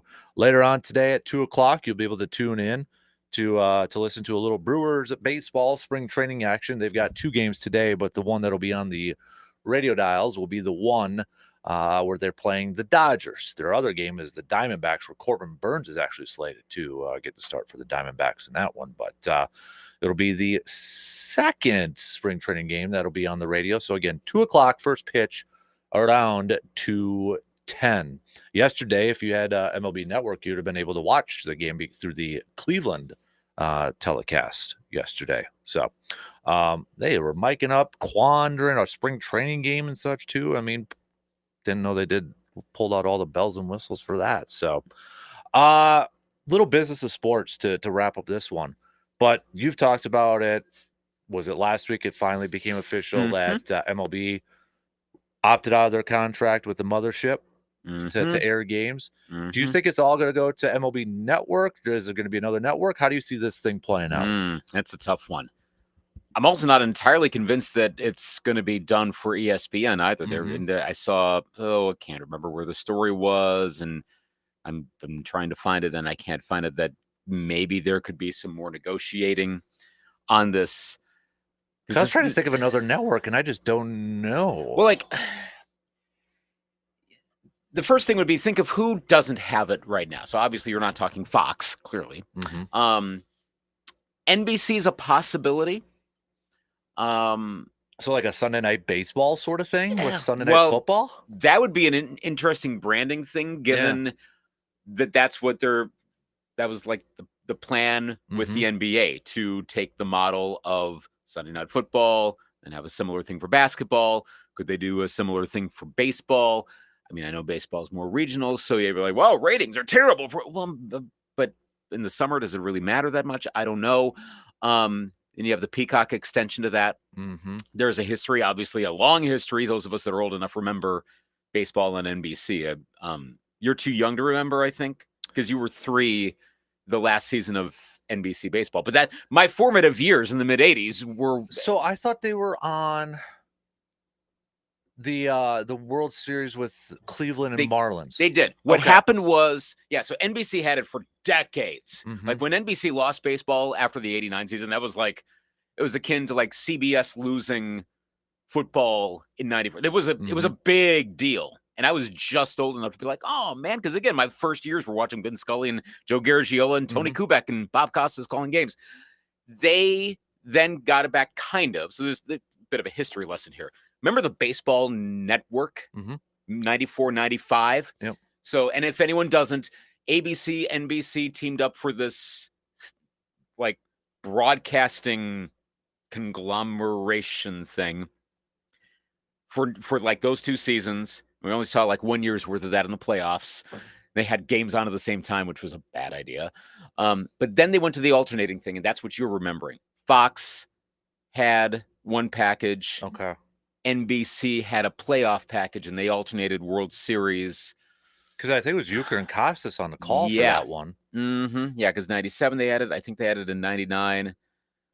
And then NBC stopped around that time, and then it's been Fox ever since. Gotcha. And then there was a little bit a few years ago where NBC had like a game on Peacock. So they could go back to it, I suppose. CBS is a possibility as well. You may remember CBS had baseball from 90 to 93, the Jack Buck era. Yeah. So they might do it. They've got Paramount Plus as a streaming option. Then there's Amazon. Yeah. Maybe, I don't think Netflix would do it, but I could very much see Prime Video, given all what they're doing, especially with the RSNs and investing in what used to be called Diamond, that might be a logical approach, and that might dovetail with Rob Manfred's plan for national broadcasting rights for the local teams. Maybe there's something that works out with that. But I think there's a chance ESPN could come back to the table. I know Manfred, I mean, he didn't burn the bridge, but he set parts of it on fire. Yeah. Because didn't he say something about like the coverage for baseball was pretty weak? We'll just keep it nicer. And that's an accurate statement too. And look, we've said it before, but the data is out there, and I keep seeing it because it's true. At the ESPN level of an organization, they have the ability to go minute by minute to find out how people are following stuff. And I've heard time and again from this also comes from like former ESPNers that are going to be more willing to talk out about this, like a Ryan Russillo or Bill Simmons. They have the data to say once you start talking about baseball on a national program, the numbers fall to the minute. So that's ESPN's not doing all NFL and NBA, not all, but almost entirely that because they just like it. From what I understand, Jimmy Pitaro is a really big baseball fan. So if he's just doing his personal preference, there'd be a lot more baseball on. Then again, what's your favorite music act? Mine? Yeah. Foo Fighters. Okay, so you'd be having Foo Fighters on probably every single moment here, and people get sick of that after a while. You have to go by what the people want. Same, they're my favorite acts. You don't do that. You go by what you know. If you're running something, you try to appeal to the masses. He gets it. He wants to run a successful organization that's in a little bit of trouble right now because it's a cable company, or sorry, it's a cable channel. ESPN, I know they got multiple, but it's a problem with cable. So, well, I mean, to put it in a smaller sample size for us here, what generates more conversation? It's football. Right. So we're going to do if I just based it off of the texts and comments we get, it's not all, mostly football. Right. That's the biggest interest. And we talk more baseball here, probably percentage-wise than national ones because, again, to the localization, baseball is big in Western Wisconsin. It historically has been. It still is. Basketball, I should say NBA basketball, because, I mean, local basketballs are really big. NBA's been building. It's not to the level. It's way better than it was 20 years ago. Yeah. But it's not to the level of even the Brewers. But the Brewers are bigger around here. So depends location to location on that. And football's number one. So what do you know? We tend to talk mostly football and a lot of baseball on this show. That's what the people like. So where are you going to find a national network if what Manfred wants is lots of baseball talk besides the games? Where are you going to go where people will want to watch it on a national basis? That's a bigger issue for Major League Baseball to become popular enough as, again, one of those stories was saying it's the whole, if Aaron Judge got in the car with you, would you know who he is? Right. Now, I was thinking like, well, honestly, there's probably a fair number of NFL players you wouldn't recognize either, but that's the whole NFL Shield thing. Right. Think about it. How many star players I don't know what they look like, but I know they're, the look on the field. But that's the point. You should recognize them more. That's up to Manfred. That's not an ESPN thing. Make it so that ESPN and the others go, hey, our data shows people are interested now. I think I would recognize Aaron Judge more than I recognize Mike Trout. Trout was the ultimate anonymous one. And he won. And part of it is just because Judge is so huge too. He's also like 6'7", so. I mean, he's got more of a distinct look. There's not really a way to quantify it. Like some people Trout looks like the average Joe. He does. Yeah. Okay. That's the best way to put it. A lot of the other players they have a little bit more of a thing to them, and Trout, I guess, doesn't. That's not his fault. Randy Johnson, I'd be able to recognize the long hair and the mustache. Right. And he's like 6'10". We know what exactly. Like Vladdy gets into a car with you. Okay. Nolan Ryan, if I didn't, wasn't a diehard baseball, I'd be like, oh, I don't know who that guy is. It just looks like somebody average too. He is. Yeah. And then he'd probably throw a baseball. You're like, oh, yeah. You're Nolan Ryan. You can still throw 100 miles an hour at like age 70 or whatever. So I don't know where they're going to go, but I would not rule out ESPN. It's not going to be what it used to be. But I really don't have a read on this right now. I think the best final way to put it is 2028 will tell us a lot more because that's when the other contracts are done. And at that point, between national and figuring out a nationally oriented local approach, both, then it will get settled. So I wonder if we end up with this unfortunate 2-year hybrid of like, hey, they're going to Prime Video and they'll be on Paramount Plus and they'll be on Tubi or something like that. Or like, what? Yeah. We just have to skate through it. Well, and YouTube, remember they've done that before. Right. Only on YouTube games. Apple's been in on it a little bit too with their a little telecasts. bit. Supposedly those numbers are horrible. Okay. But that's the thing. Those are small deals too. Mm-hmm. Where are you going to recoup the money as well? You can complain about ESPN, but you got some pretty small deals elsewhere. Yeah. They got to get that back. And maybe it is the piecemeal approach, a little here, that gets up to the $500 million or so that's spent. This will be a fascinating By the way, watch. maybe the way to increase more basketball fans around here is because there's like a crap ton of Weekend Warrior baseball leagues. Mm-hmm. Maybe we start a basketball one. The Kasper League. KBA? The KBA. Yeah, the Kasper Association, the Kasper Association? Yeah. Ooh, okay. Yeah. Got an idea. Maybe that's what we start. I'd say the KBL, but isn't that like the Russian one or something? Yeah, we don't want to do that.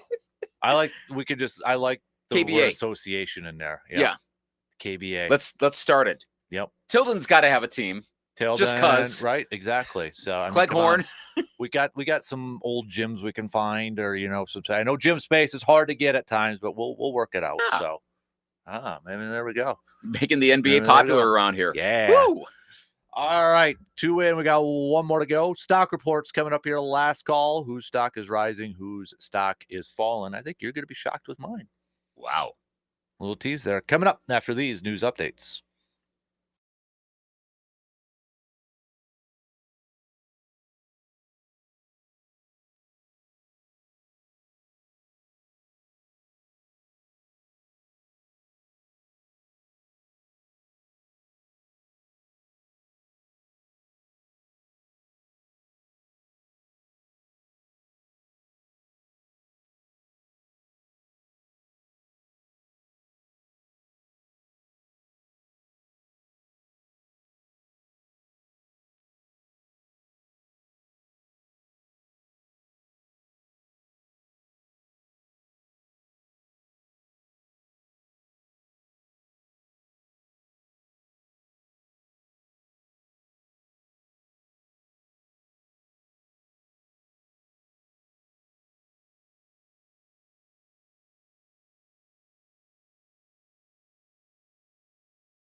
Final hour coming up here. We're going to get back to some more baseball talk, spring training.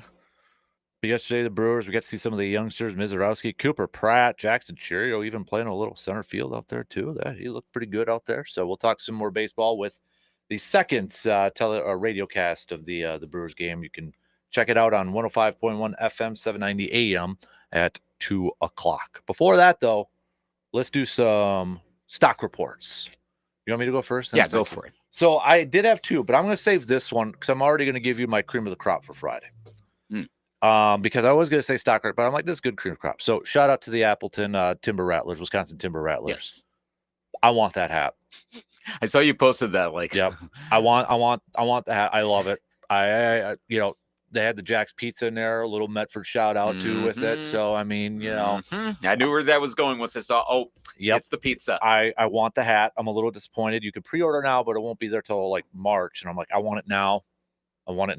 So and apparently they had some at the store in Appleton, but I don't know anybody over there that would go pick one up for me. But I will order one. Well, you're going to be over in the Green Bay metropolitan area, not that far. That's true. That's true. But so I'll save that one for the cream of the crop. Okay. My stock riser. I'm going hockey. Wow.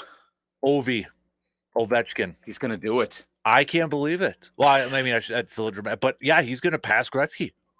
He's 12 away. I mean, 12 granted, goals away. The season's not that long remaining. Mm-hmm. So if he goes in a bit of a drought, the end of this year could come quickly. But they said the pace he's on right now, he's going to do it in April. That's close to the end. Mm-hmm. But maybe.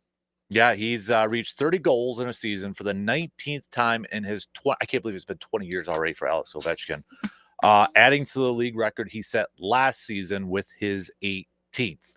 And he is now 12 goals away. He's got 883 career goals, but 12 away from breaking Wayne Gretzky's mark of 894 that had long seemed unapproachable. Gosh. I love Ovi because when they finally won the Stanley Cup and he's wasted and we're the Stanley Cup, I can't say a lot of words. Right. That's how you should react after winning a championship. The love and all that. I mean, you could just tell he was. That's how you should react when you win a world championship. Yeah. I saw one of my. Actually, no. I was it. I'm trying to think. Was it Nick Erickson?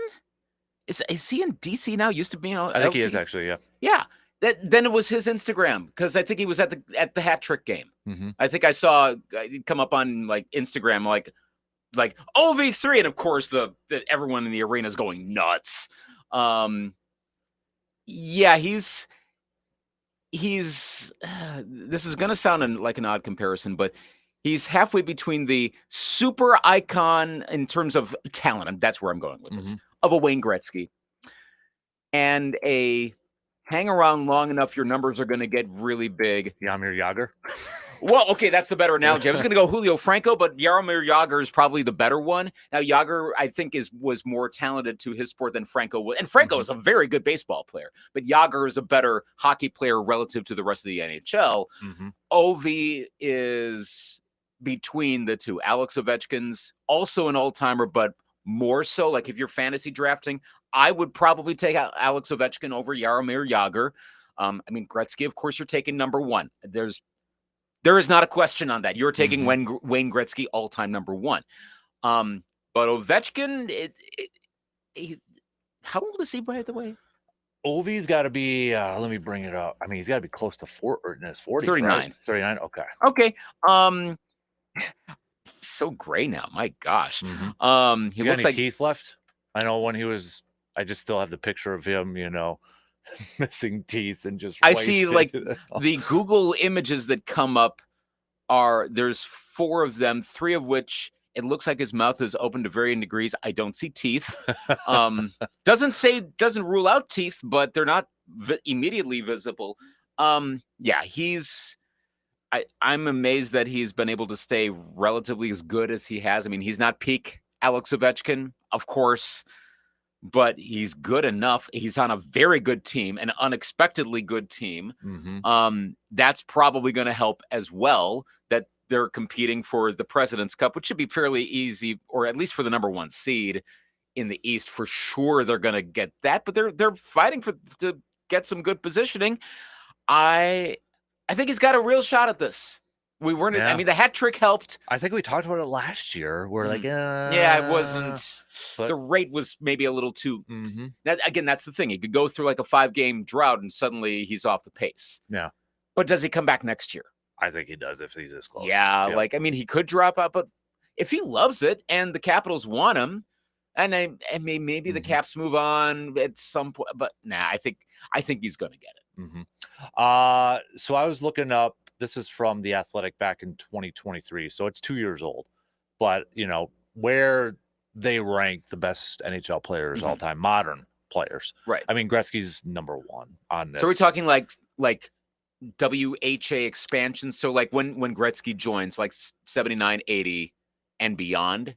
I believe so. This is NHL 99, a project that aims to put a fresh spin on familiar idea. Who are the top 100 players in the post 67 expansion? Okay, that's the marking point. Yeah. Okay. So Gretzky's 1 on this list, and again, this was from 2023. Mario Lemieux's 2. Yep. Bobby Orr 3. Crosby's 4. Jaromir Jagr 5. Now and Alex Ovechkin was 6. Do you think he would be moving up though because of where he's at now in the goal? Would you move? I mean, I think you kind of said it. You'd move him ahead of Jaromir Jagr, right? Yeah, I think I would, but I mean, I can be convinced either way. This is a pretty close one. Does he go up above Sidney? Oh man,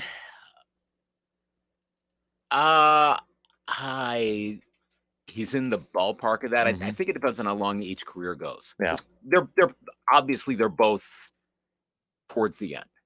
But if Ovechkin can maintain this level, then again, Crosby is good enough to make the Canadian national team in 4 nations. And I mean, yeah, you could always put in someone just because of their name, but you also want to win the thing. And Crosby has a clutch gene. We've seen that plenty of times. We saw it in 2010, obviously. But Ovechkin does as well. I think even though that's a 2-year-old assessment. Okay, I think I'd go with that right now. So I'm flipping. I'm going back to Jagr right ahead of Ovechkin. Okay. But I think that could change. I mean, it'll be easy to say if he breaks the record in the next month and a half. Yeah. If he sticks around another year or two and is still performing at a fairly high level, then I think Ovechkin goes over the top. And especially if the Capitals win the Stanley Cup this year and Ovechkin is a somewhat significant part of that, that probably speaks even more than getting the goal record early in the 2025-2026 season. What still separate, even if Ovechkin tops Wayne Gretzky, but what still puts Wayne Gretzky up there is the amount of assists and points he would still have is just unreal. His overall ability too. He's the unicorn. I do think it's impressive. Right now, Alex Ovechkin has 883 goals in 1,468 games played. To put in comparison, Gretzky's has 894 and 1,487. Jaromir Jagr has 766 career goals and 1,733 games played. So, I mean, Ovechkin's done it like almost 300 less, and he's like over 100 goals over Jaromir Jagr if you look at that. But Jagr also has 1,155 assists compared to Ovechkin's 714. Right. So more complete player for Jagr. To a degree, it's also what you want with any particular type of player. Jagr has titles. Ovechkin has a title, of course. Gretzky, duh. Yeah. So Crosby has titles. I mean, they're all up there. And does it, this is almost kind of a basketball thing here, NBA. But Ovechkin's done it with one team. And I can't imagine him, if he does play next year, going somewhere else. That would be an unpopular. Well, but again, remember, teams need to do the right thing for their team. But I mean, the fan base would erupt. But what's the right thing to do ultimately to win? Well, right now, the right thing is keeping him because the Capitals are so good, at least this year. I do wonder if they're a one-year wonder kind of thing. Not that they're going to be bad next year, but if it's like last year's Canucks. They got really good, and they've fallen back to the pack this year versus some of those other teams that are constantly competitive, like your Vegas's, like, well, nowadays Carolina, a team like that. I wonder how long till Connor McDavid starts to creep into this. Now, of course, he's got to win a title. Ask about that. So, yeah. But like, what did you watch the Four Nations face-off? Mm-hmm. What was your reaction when you heard it was? Did you see the McDavid one as it happened? I did not see it. Okay, I know that was getting a little on the late side because it went overtime. But did you have a similar reaction to me when it happened? And I'd like stepped away from my phone, just, like the hallway, and come back, a quick rewind, and like, of course, it was Connor McDavid. Mm-hmm. Like, yeah, that helped a lot. Even if it's a tournament that it's never been done before, that's getting up into the Crosby ballpark of stuff. Mm-hmm. Okay, McDavid's got a ways to go before he's top 5, but he's the next name on the list. Yeah, to get up there. Yep, I'd agree. All right. Your riser, your stock riser. Ellie De La Cruz. Taking this off of one pod again, baseball tonight. Side note, I hope that continues regardless of whatever happens to ESPN. Now, of course, they may end up axing a whole bunch of their baseball people. And that's what's because you got Buster Olney still over there, and I know he would land somewhere probably. I mean, somebody would pick him up, but he's bounced around. I mean, Jeff Passan, what happens to him? Oh, Jeff Passan, yes. Is Verducci over there too still? No, he's FS1. Okay. And Sports Illustrated. But Tim Kirkjian. Oh, Kirkjian. I was actually thinking of Kirkjian. I'm sorry. Yeah. Maybe Carl Ravitch goes as well. Yeah. I mean, they're Bukshambi. I mean, there's some whole iconic baseball people. Right. Sarah Langs keeps showing up there. Yeah. And I mean, I don't know how, to be real, how long can she keep audio talking, even though she can still produce the stuff? That's probably an inevitable thing at a certain point, but she's still on the pod right now. Yep. Like, yeah, I'd miss a whole lot of that stuff. So maybe they find some way in again. This is not finalized. Yesterday, their latest edition, De La Cruz came up twice. Had Matt Vasgersian on as a guest, and he was asked about like who's popping out. He said De La Cruz, his approach from right-handed side because he's a switch hitter, but that's starting to pick up. That's been a bit more of a weak spot. Seems to be getting better. His overall attention to details has always gotten a lot of praise. But also Paul Hamakides from Get Up. He's going to stick around because he's on Greeny's show, so he's not going to go anywhere. But he's a baseball nerd, and he said, "This is one of these like bold predictions. Ellie De La Cruz could have a 40-80 season. It's never happened before. 40 home runs, 80 stolen bases. Holy crap. Could. He's got to produce better at the plate because he has historically struck out a lot. He mentioned who's like Ronald Acuna Jr. has the highest rate of anyone who had like 40 home runs and was it like 73 stolen bases? And then Ricky Henderson has the most for 80 stolen bases, and then he has like 29 home runs. So you're doing both. De La Cruz could challenge that. Wow. I'm already tempted to, I mean, I don't know if we're going to do baseball standing predictions for like each division. But yesterday, based on just hearing all this, and I'm higher in the Reds than the Fangraph and Pacoda predictions. Like if you ask me right now, I think the Reds might win the division. And that's not a knock on the Brewers. I think the Reds, this might be one of those, they pop kind of years. I do feel like all those fan graphs are underappreciating the Reds. Like, I think just even adding Terry Francona to that stabilizes a lot of that. Yes. I mean, they've got other aspects of the team that still need to be worked out, but I think they made just the right types of additions. And given the nature of that division, St. Louis ain't going to do much. Chicago's, they made some additions, but hey, Sammy Sosa's back in the dugout though. All right, well, good. They got drugs. That's awesome. I'm kidding. And they, by the way, they had their Brewers. They're doing all the team previews now, and they had Sophia Minart on yesterday to preview the Brewers. And again, there, same thing came up, and this is the reason why I'm a little hesitant. I know I'm way off of De La Cruz, but it's the whole look at the numbers and then take the over. And she and Only were saying, yep, that's what happens with this team. They constantly, that's their identity now for the past few years. That's what she said. But that being said, Ellie De La Cruz, I think could be, he's going to be possibly an MVP discussion. And this is based on a small sample size. We're talking February spring training. We're not even into March yet. But keep an eye on his name once regular baseball kicks in, because this is the sort of stuff what we're seeing right now. This is a part of the most recent podcast. So anyone wants to listen to it, go find it. These are the sorts of things that can translate to the regular season. What he's been doing so far in exhibition baseball. Interesting. My stock faller. I'm going to college basketball. I'm going to Purdue. 4 losses in a row. Now, I know 3 of their 4 losses was Michigan, Wisconsin, and Michigan State. 2 road games, both in Michigan. But the cap was losing to Indiana, 73-58. They got UCLA coming up tomorrow, and they're still in the top 25. They dropped 7 spots. But Purdue, like, the part of me that was worrying like that is like, oh, no, is that Wisconsin win not going to be as good now against Purdue? But Purdue is, when you lose 4 in a row and the way they were kind of trending, that's the definition of a stock faller. And right now, Purdue's a stock faller. So keep it simple. Don't see them making a run back to the national championship game. No, this year. No. By the way, that's honestly, like, you kind of forget about that. Hey, Purdue was just there. They were, yeah. Given how they're, again, I think we talked about this last week. They're always there. They were always that team that underwhelmed, and then in a very high profile manner 2 years ago.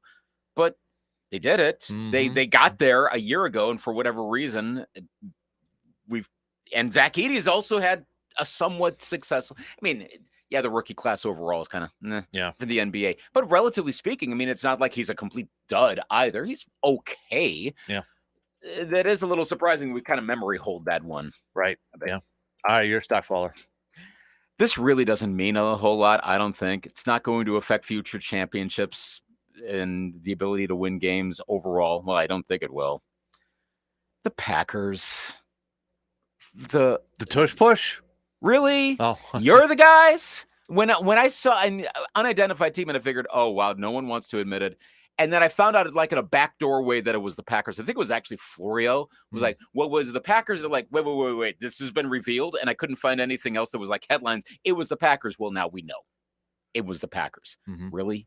You guys were the ones? So that came up in the in yesterday's Andrew Brandt podcast. Was a co-one with Ross Tucker. Tucker said, I'd be embarrassed if I were a Packers fan. I'm like, okay, well, no, I'm not a Packers fan. Yeah, I don't know if I'm embarrassed by it. But I'm like, I think I know where he was going with that. Right. Yeah. Like, you set yourself up for being like, oh, you're the guys. It's shades of it. It's not a perfect comparison, but it's shades of what we've talked about before with the Braves, the whole unwritten rule enforcers. You're those guys now. Like I said, it doesn't really, this is like me complaining about uniforms. Does it really matter? No. And there are other teams that are wanting the tush push ban. I'm sure there are. I'm of the theory that, first of all, it wasn't a big surprise when it was Green Bay, because Mark Murphy literally talked about it in his latest 5 questions or something, and he was just very vocal about how he doesn't like it. And remember, Mark Murphy's retiring in a couple months, so he's like, screw it, we're gonna throw it in there. What do I'm out of here in a couple months. Doctor Strangelove, I'm just like, we're gonna throw it in there. Why do I care? I won't be here in a few, sort of thing. That's kind of true. The chuckle part of that for me was, Green Bay still kind of did it. They did their version of it with Tucker Kraft and stuff. And, like we talked about it yesterday, and there was we had a few saying ban it. Majority of our texters said, no, don't ban it. I honestly feel like they would ban it for 2 things if it came to this. One, because you're finding now, like, every coach got asked it yesterday. Of course. And like, the most common answer, I'll have to look at the injury data. Okay. That will be the banner it flies under if it gets banned. Yes. It will be if it's safe for that. If other teams were successful in it and there was injury concerns with it, then it would be banned. But the fact that one team is consistently having success with it, look at the Bills. They tried doing it and they lost in the AFC Championship game. Yeah. So if it was a wide thing, like, where they say it's pretty much unstoppable. Well, if every team had success doing it and it was an injury concern, then I could see it being banned. But no, it's not going. The main reason for success is the combination of a really good offensive line, a talented, powerful offensive line, and Jalen Hurts having a particular type of body, strong legs, that works well for this particular type of play. Jalen Hurts is out, and or that line suddenly gets eviscerated. There are a whole bunch of injuries. They're not having that success. Now, another team could have that too. This doesn't sound like something unique to the Eagles and can never be replicated. Another team could easily get that. Not easily, but it could happen. Yeah. And thank you for mentioning the Packers. If this goes nowhere and no other teams jump on, like, I would have thought they would have gotten at least like 2 other teams on board with this, make it sound like more of a momentum kind of thing. They can't run a tush push going forward. That would be but that's where I honestly, I know Goody was asked about it yesterday. I don't know. I mean, it could be just differences of opinions where Murphy doesn't like it, but maybe Matt LaFleur doesn't have a problem with it. Well, so Murphy is done because he's done in like July, I believe. Well, then in that case, if policy, by all accounts, probably going to take over. Yeah. Oh yeah. He's that's official. Yeah. I forgot if it was official or not. Policy doesn't really care one way or the other, and I know he's not the owner and he's not the GM, but he's taking the role of the person who has been very vocal about it and a respected person. Say what you will about Mark Murphy, he's respected a lot, so you're not going to just be like, yeah, whatever. If policy doesn't care, then yeah, I guess the Packers could run it. It will get a lot of LOLs, guffaws, no matter what, because most people following the NFL, most fans, don't know the particulars of the Packers succession thing in the front office. So as soon as LaFleur does it in like week 4, oh my gosh, it's going to get attention. The funniest thing would be if it works. Oh yeah. Well, it was the Tucker Kraft sneak. Every time you knew it was coming, and they'd still do it, and it would work. I think they had 100% success rate, sort of thing. Yeah. But I kind of look at it too. It's like, okay, just because a team is having success with it doesn't mean we have to ban it right away. No. I'll use a Packers reference during Aaron's prime. The whole hurry up and trying to get the extra defender off. They didn't ban that, did they? No. Yeah, he's smart enough to know that. That's a trait that conceivably can happen again. It's not a football play. No. It's literally like, hey, we're going to try to get a penalty on these guys. But you knew it was coming so many times. It was almost like, oh, it looks like there's 12. Yep. Aaron figured it out. Here goes the ball. Touchdown Packers. Yeah. It almost got that predictable. No one banned it. You're right. Yeah. So, I don't feel strongly about stock down. It's more like kind of embarrassing sort of, but we also don't know how this is going to go. Maybe the other teams are all quiet about it. Maybe it was one of those, like there was like talk but nobody wanted to be that team. And Mark's like, screw it. I'll fall on the sword. I'm done in July anyway. So here you go. And then if the other teams are like, oh, good, now it's out there. Now we can discuss it. Yeah. It's got to get to 24. I don't think 24 teams are going to ban this. No. So I don't think it goes anywhere. So we'll probably forget about it later on. It would be hilarious. Actually, it would be legitimately hilarious if the Packers ran a tush push in a game against the Eagles, especially a playoff game, to win the game. Well, that would be really funny. Yeah. All right. We got to take a break here. Well, by the way, John did have a stock report. That was a little bit earlier. I was going to get to here. Where did it go? Stock rising goes to Abdul Carter, the Penn State pass rusher, jumping up the draft board. Stock falling, Purdue. All right, let's take a quick break. We'll talk some more baseball. How about that? Spring training continues to roll along. We'll be back after these quick words.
Bill on our video stream earlier said, "Get that hoops league going, Dan." I've been playing rec league for 20 years. A little fun fact: they do have a small semi-pro team in lacrosse. Isn't that the Showtime?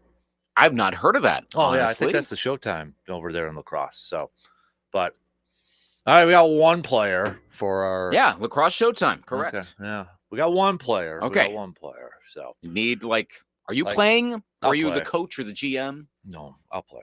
Okay, so that's 2. Then I can make some swag for our team. And So we're more in. Yep. This is the classic thing. We got a thing going. Let's work on the uniforms. Yep. Okay. Craig a little bit earlier said Manfred has talked about Trout's reluctance to be marketed. Trout problem. Otani should be everywhere. He and Judge are the memorable faces. Yeah, we've talked about the Trout thing before. That's the past. thing. And okay, fair enough. If you're not interested in that, you are who you are. I can't think of one place he endorsed. Eat Fresh.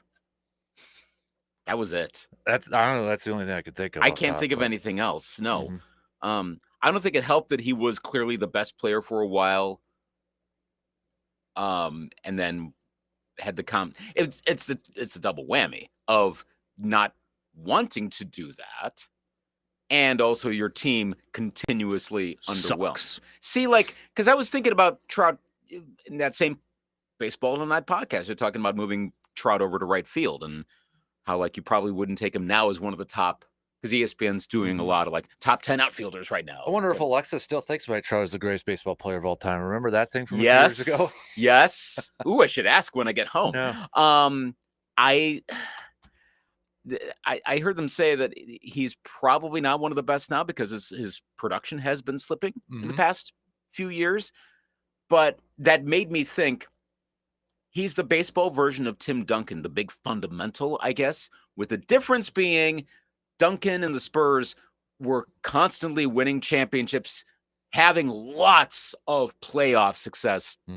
Angels not. Yeah. Hardly at all. They had what? No, he's had so little He made luck. one postseason, I think. I think it was not even 14. And it wasn't even when Otani was there. No. So that it's a confluence of things that haven't worked out, didn't work out for Trout. Thankfully now for marketing, sure helps that Aaron Judge and Shohei Ohtani are on winning teams. Mookie Betts is on a winning team, so you see them a lot more. And they're willing to market themselves too. Yeah, and Otani's got the global factor. Yes, so it really helps a lot. Oh, does it help that Judge is 6'7" and is this gargantuan guy in the outfield, and last year plays center field? I'm like, what? Yeah, he's a huge guy. I mean, sometimes you need to look a little distinct as well. It helps. It makes a person more memorable. And again, the only reason I know Spud Webb, he was small and he could dunk. Right. Yeah. He's not one of the greatest players of all time. Right. He was one of the best dunkers of all time. He was 5'4". Yeah. Remember, again, older reference, Refrigerator Perry, because he was so freaking huge. Yeah. By modern standards would be average. But back then in 85, oh yeah, you knew what the heck is going on here? So sometimes it helps if you are, shall we say, blessed with certain physical traits. Well, and I think, honestly, if you ask just general casual fans, I think some people would assume that a guy like Perry is in the Hall of Fame just because they know him. Not in the Hall of Fame. Think of some of the better known players of the last, we'll say 35 years or so. And I mean, if we ended up doing the whole mental exercise here, because we would forget people, I'm sure there's a fair number we would think, oh yeah, they got to be Hall of Famers. And then you go, no, actually, they didn't come close. They haven't been a finalist in their sport, but you know who they are because they stand out because of either their looks, because of their build. This may not be the greatest one, but for the longest time when I was a kid, and it might have been just because he was on TV calling games all the time, but I always thought Joe Theismann was in the Pro Football Hall of Fame. Wow, that is maybe one of the best examples, because I keep thinking that too. Yeah. See, and for me being 8 years older, Theismann was still playing when I started following football. In fact, the year of the infamous leg break was the first full year I followed. I don't remember watching that. Thankfully, that could have scarred me permanently had I remembered watching that game.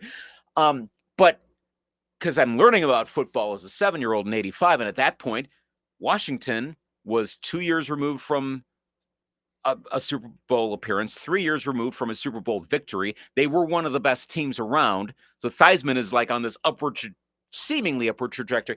At that point in 85, actually, he was getting closer to the end of his career. Mhm. It's not like he was cut off at 27. He'd been around for a while. And he hadn't been that good, though, until Gibbs arrived. But then he started that second career. A lot of on-air commentary. Mhm. And he's always felt like a Hall of Famer to me. Yeah. Interesting that you bring that up. And I have it for slightly different reasons, but it's the same thing. Mhm.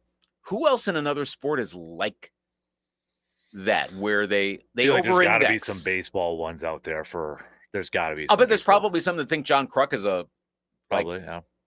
first ballot Hall of Famer. Taking away the steroid guys.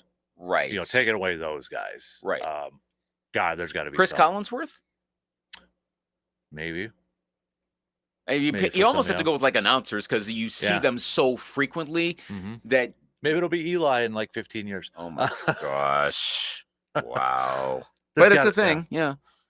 I'm trying to think, like, for like my childhood would have been like the NBA, and thinking about guys like, this isn't a great example, but when you say a guy's won 7 championships and he's not in there's Robert Horry, Yeah. Big Shot Bob. Mm-hmm. But yeah, there's gonna be other dudes. Rick Fox, someone like that. Like Horace Grant. Yeah. AC Green. Yeah. Like the guys who are around a lot. Yep. And or transitioned into TV Mhm. or broadcasting. You realize Dan Orlovsky's career stock is certainly gone up with people are like, hey, he was a quarterback.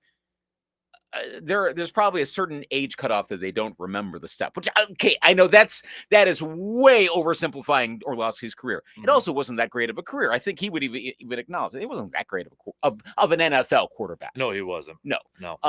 The step was like, it's like Mark Sanchez and the butt fumble. Like that in and of itself isn't the biggest thing, but it encapsulates the career.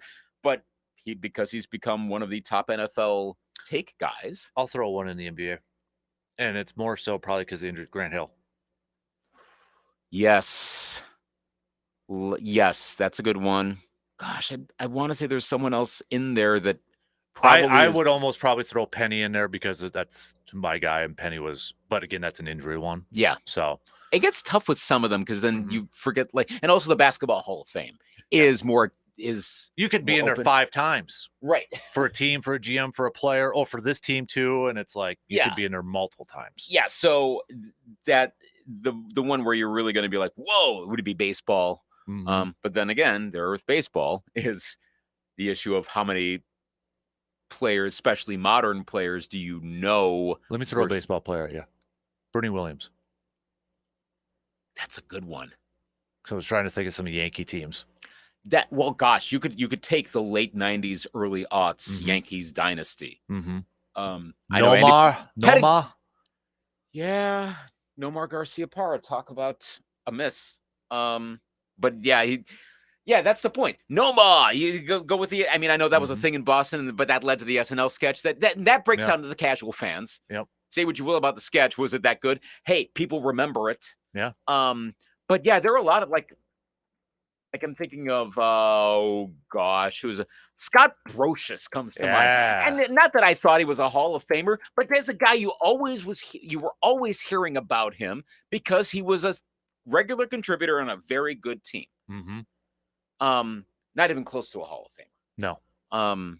Again, not a knock on, like they would have known that, but you might think going back. Then again, I'm bringing back the name Scott Brocious, and there's probably a lot of baseball fans that forgot about him. Mm-hmm. This has been a long while since, like, I'm picturing him homering off. I can't remember the Diamondbacks pitcher, and I'll know the name as soon as I hear it. But in the World Series, and he had a lot of other good moments Ooh, I too. got another one. Kenny Lofton. Ooh, he was really good for a while. I mean, when I was a kid, that was kind of the center fielder. Was Kenny Lofton? Mid to late 90s. Yeah. Kenny Lofton was good, and not even close to being a Hall of Famer. Yeah. So yeah, there are a few that over-indexed Mm-hmm. in the public eye, and they're not going to get that. They're never going to get to the Hall of Fame. Mm-mm. But I mean, you have your own role. And Right. sometimes that's okay. Like, you're still memorable for Are very you saying we need to develop a Hall of Fame for the Hall of Fame for what was the word I was just going to say? Role players? The Hall of Ooh. Roles or the Hall of Roll of Halls? Yeah. Rolling Hall of Fame. Gosh.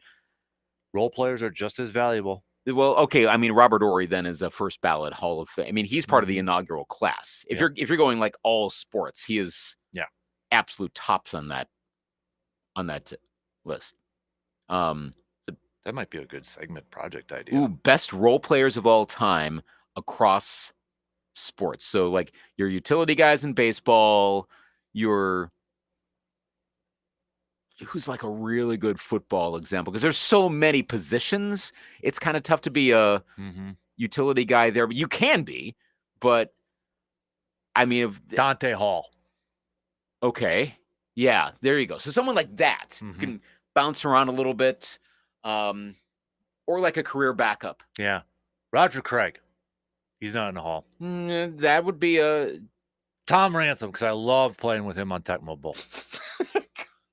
Everybody was Bo Jackson. I was Tom Rantham and Roger Craig. That's going back a ways. Yeah. Those kind of players. So pretty much every fullback. Mike Allstott. Fullbacks are a good choice. Yeah. Yes. The occasional quarterback. Like, I mean, Fitzpatrick, you could probably put in there. I mean, I know he was started enough, but he kind of is journeyman type. Peyton Hillis. One-time Madden lead. Well, if you want to go really old school, Earl Morrall would Yeah. probably be one of those types. Yep. Or Don Strock again. I'm going way back. Younger people are like, who? Google and you'll see what I mean. Those kind of players. Yep. Bill Paxton, I think. Eddie Jones, former guard. Oh yeah. Lakers, Heat, Hornets. Uh-huh. Remember, I had a bunch of Eddie Jones cards. I thought he was the cat's pajamas in the 90s. Then he got traded because they drafted some guy named Kobe. Who is the best current role player? Ooh. Not sixth man necessarily, but who's the guy that keeps popping up team after team? Like, oh, of course he's with these guys right now. Yeah. And is still contributing. Well, first of all, the 90s was Dennis Scott. One actually just got his jersey retired. I would say Andre Iguodala was would be in that running. Yeah. He bounced around a fair started with the amount. 76ers, finished up with the Warriors. Right. But right now, best role player. Oof. Man, that's a good question. I'll have to think about that one. I was going to say, like someone like a Grant Williams. Like I think that's not quite there. Yeah, who's playing with LeBron? Just look at the Lakers right now. That's not the worst idea. It was like those, like Jason Williams is coming over to play, or like Mike Miller with those Heat teams. Okay. All those. Who's the guy? Was it James Posey that was always there? Popeye Jones or something? Yeah, someone like. Okay, all right. And this is from the Simmons pod, because they were talking. He and Russillo were going over teams right now, like the all like Russillo hate team right now are the LA Clippers. Look at their roster right now, and there is a lot of. You might like. Again, it's like the jump from not quite your super role player, and then it goes all the way up to they're probably a star on their own, like maybe a Norm Powell or something. I was just like gonna that. say Norm Powell. I looked it up. Yep. Yeah. Somebody texted PJ Tucker. Yeah. That's a good one. That's actually a really good one right now. You could have. I mean, I will say this: I could not believe this guy was still playing. Hudson was watching Cavs Orlando last night on TV. And they did the starting lineups for Orlando, and I'm like, that guy is still playing, and he's a starter. Contavious Caldwell-Pope. Wow. I'm like, he's in the league still, and he's he's starting right now for the Magic. I love how every so often you'll get that. Like, how did this person still bounce their way around? And there's Markieff. Oh, if we're talking Lakers players, Markieff Morris. Yeah, still around. You could also say Patrick Beverly. Now that will get some opinions. Isn't he overseas right now playing somewhere? I think so. Yeah. And now he's part of a lawsuit again. But yeah, or I think that's a revitalized that's one. the Pacers from last year when Patrick Beverly threw that ball. Yeah. Fans are suing. Okay, that's the one. Yep, Yeah. that's what I'm talking about. Fans are suing Patrick for that. Right. But yeah, think about it. If he went to a team, you're like, oh, okay, yeah, he could do something here. I'm thinking of like old wide receivers in the NFL. Like DeAndre Hopkins for the Chiefs this past year. Mm-hmm. Oh, Patrick Mahomes got number one receiver. Yeah, no. No. Yeah, no, they're not really gonna. Well, I mean, Or the running back. yeah. Frank Gore might have been that guy. Gore is like a role plus because he could be Mhm. your main guy. Mm-hmm. Because like this would not apply to Devontae Adams because Adams might have been the best at a certain point for about a 2 to 3 year run. Right. You could make the case he was the best wide receiver in the NFL and was on a Hall of Fame track. So the role player, you have to know at any given moment, like, no, he is not making the Hall of Fame. You want him, but you on your team, but he is not. They're like the number 2 wide receiver on your team. Yeah, and is never going to get above that. Yep. Just tricky now in the NFL, given that, again, there's so many positions that one guy could jump up and have a heck of a season, and you're like, oh, maybe he's on the track for that, and that blasts out the role ability, I guess. Baseball is kind of hard to think about a role player. The current guy, again, utility guy, but who is the utility guy right now? Yeah. Who's like, if I had to Justin pick somebody, Turner might be that. like, maybe. Like if I could pick somebody just from my fanism as a fan, like Brewers, I would pick Corey Hart, role player. Mm-hmm. You know, I remember I was like, oh, is he a leadoff hitter? Is he batting in the 5? But he would give you some power. He had some speed. Was he? I think maybe he made an All-Star game once or something like that. But Corey Hart, he was on with Brawny, Fielder. He had Weeks, a little bit with Hardy. You know, those guys. I feel like there was a guy who was on the Brewers in the last decade who played for them for like 2 or 3 years and has bounced around a lot of teams, but also was like, I can almost picture him, and I'm blanking on the name, which really doesn't help in this kind of format. But who? The first name I thought of, but I don't know if that's Casey McGee. You're not thinking of him, are you? Not almost. And again, they went through that run of different shortstops, like Alex Gonzalez was there, then Yuneski Betancourt, and Craig Counsell. Well, actually, Craig Counsell's probably a pretty good choice. Mike Cameron, Jim Edmonds. Jim Edmonds is probably a pretty good one, pretty good candidate for that. Yeah, he's not who I'm thinking of, but he's a good descriptor for that. I was a big Jim Edmonds fan as a kid. Had like one of I just could never figure out how he could swing a bat when he barely moved his legs. It was just the transfer of weight. And he made some ridiculous catches too. It worked too. Yeah. All right, we got to take a break. We got some picks and predicts. That might be a good downtime segment. You got to think about this a fair amount. Yeah, we could create our Hall of Fame of role players. Induct one every year in the summer. That'd be cool. All right, final break. Picks and predicts coming up next.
All right, just a few minutes left till we're done with this thing. Let's do some picks and predicts brought to you by the Elbow Room. Don't forget Wednesday nights are trivia nights at the Elbow Room in Eau Claire, located right next to the Banbury Place.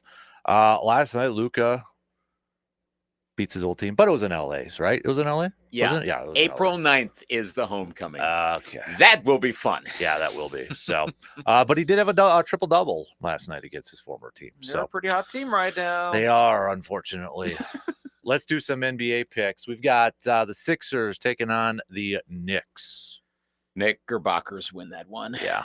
This gives you the impression of how well they're actually doing this year. Boston's taking on Detroit. Boston's only favored by 4.5. Detroit has gotten really good Mm-hmm. of late. SVP was really talking them up in the latest pod. I will take Detroit in this one. I'm gonna go Celtics. Yeah, I don't think the Pistons are look. They're not gonna win the East. Yeah, but they may be a team you don't want to play. Not at all. Nope. Let's do Atlanta at Miami. Oh, it's kind of both ways. Yeah. I'll take the Hawks in this one. I'm gonna go with the Hawks too. And then let's do it takes a little bit of a hit now because Wembanyama's done, but San Antonio at Houston. I'll take the Rockets. Yeah, I'm gonna take the Rockets too. So what do we got for college basketball? Michigan State at Maryland, number 8 versus number 16. Ooh, boy, that's a pretty big game. I'll take the Terps. Ooh, Wisconsin needs the Terps to win to catch up a little bit. So I'm gonna go Michigan State with this one. Let's do Ole Miss at Auburn. Auburn wins again. Yeah, I'm gonna go Auburn. Let's do SEC's a little wacky though, so if Ole Miss got the win, I wouldn't be shocked. But yeah. Penn State at Indiana. I'll go. You know what? I wonder if Indiana starts turning things around a little bit, given that the almost certain coaching change. But if that starts to change a little bit, he's done. Yeah. But they already announced that he's done. So the Hoosiers and do they bring the chair back again? No. You can't overdo it. Almost certainly the chair. How did you know that was the Bobby Knight chair? Yeah. Yeah. That's the thing that just boggles my mind on some of that memorabilia stuff is how at what point did you say, hey, we got to save this? Yeah. Now, I mean, if that happens today, someone probably pulls it aside, but I'm really? Did someone go, dude, keep this chair? This is going to be a moment. Right. Yeah. No, come on. Probably just got stacked among 30 other chairs after that game. Everybody had those type of chairs at school growing up as a kid. Yeah. How do you know? I mean, cool that it was in the arena. It probably got put on a garage sale and somebody else has it and they don't even know it right now. Yeah, somewhere over in Bloomington, Indiana. It's one of those, buy 10 of these, we'll throw in 2 extras for $5. Oh, that's the chair? Yeah, you got DNA on it to prove it? Right. St. John's at Butler. Oh, boy. I'll take St. John's. They're looking good lately. Kentucky at Oklahoma. I'll go upset. I'll take Sooners. I'm going to go Kentucky. And then finally, we'll do one more. BYU at Arizona State. I'll go BYU. I'll go BYU too. So, all right, those are your picks and predicts brought to you by the Elbow Room. Don't forget you can pre-sign up now for our bracket challenge to get your picks when they come out here. It's 2 weeks from this weekend already. Selection Sunday. Man. That's at our website again, sportstalk1051.com. Just click on the Fan Cave tab. Okay. Yeah, there was a weird rumor that was rumbling around that Gronk was working out in preparation to come back. Oh, no. Gronk has already said, crazy bro, they must know something about me that I don't. I wish I still had those powers because that would be cool if I did, but I was just in Australia for a few days. Now it's time to relax a little, no football. So cool. Yeah. I feel like sometimes that stuff gets started by people just so they can get some trending and get talked about. Clout. Yeah. That's what I mean. Like. It's so easy to take retired player who may be retired early or definitely retired early based on what we think of as the time to retire and then run with that. You can, this is going to happen with Aaron Rodgers probably for the next 3 years, regardless of him playing this year. Hell, it went on with Kurt Warner for crying out loud. Oh gosh, that's right. Yeah. And Gronk retired early enough. Can you imagine what's going to happen with Travis Kelce if he does retire? Oh man, that shoots right to number 1 on the list of rumor has it. Yeah. Well, I mean, it's the Roger Clemens thing, isn't it? Don't play half the year, then come back. Yeah. Hey, join a playoff contender. Yep. All the time. Yep. All right, that's going to do it for us. DP, Danitz are up next. Have yourself a fantastic rest of your Wednesday. We'll be back at it again tomorrow. Same place, same time. We'll chat with you then.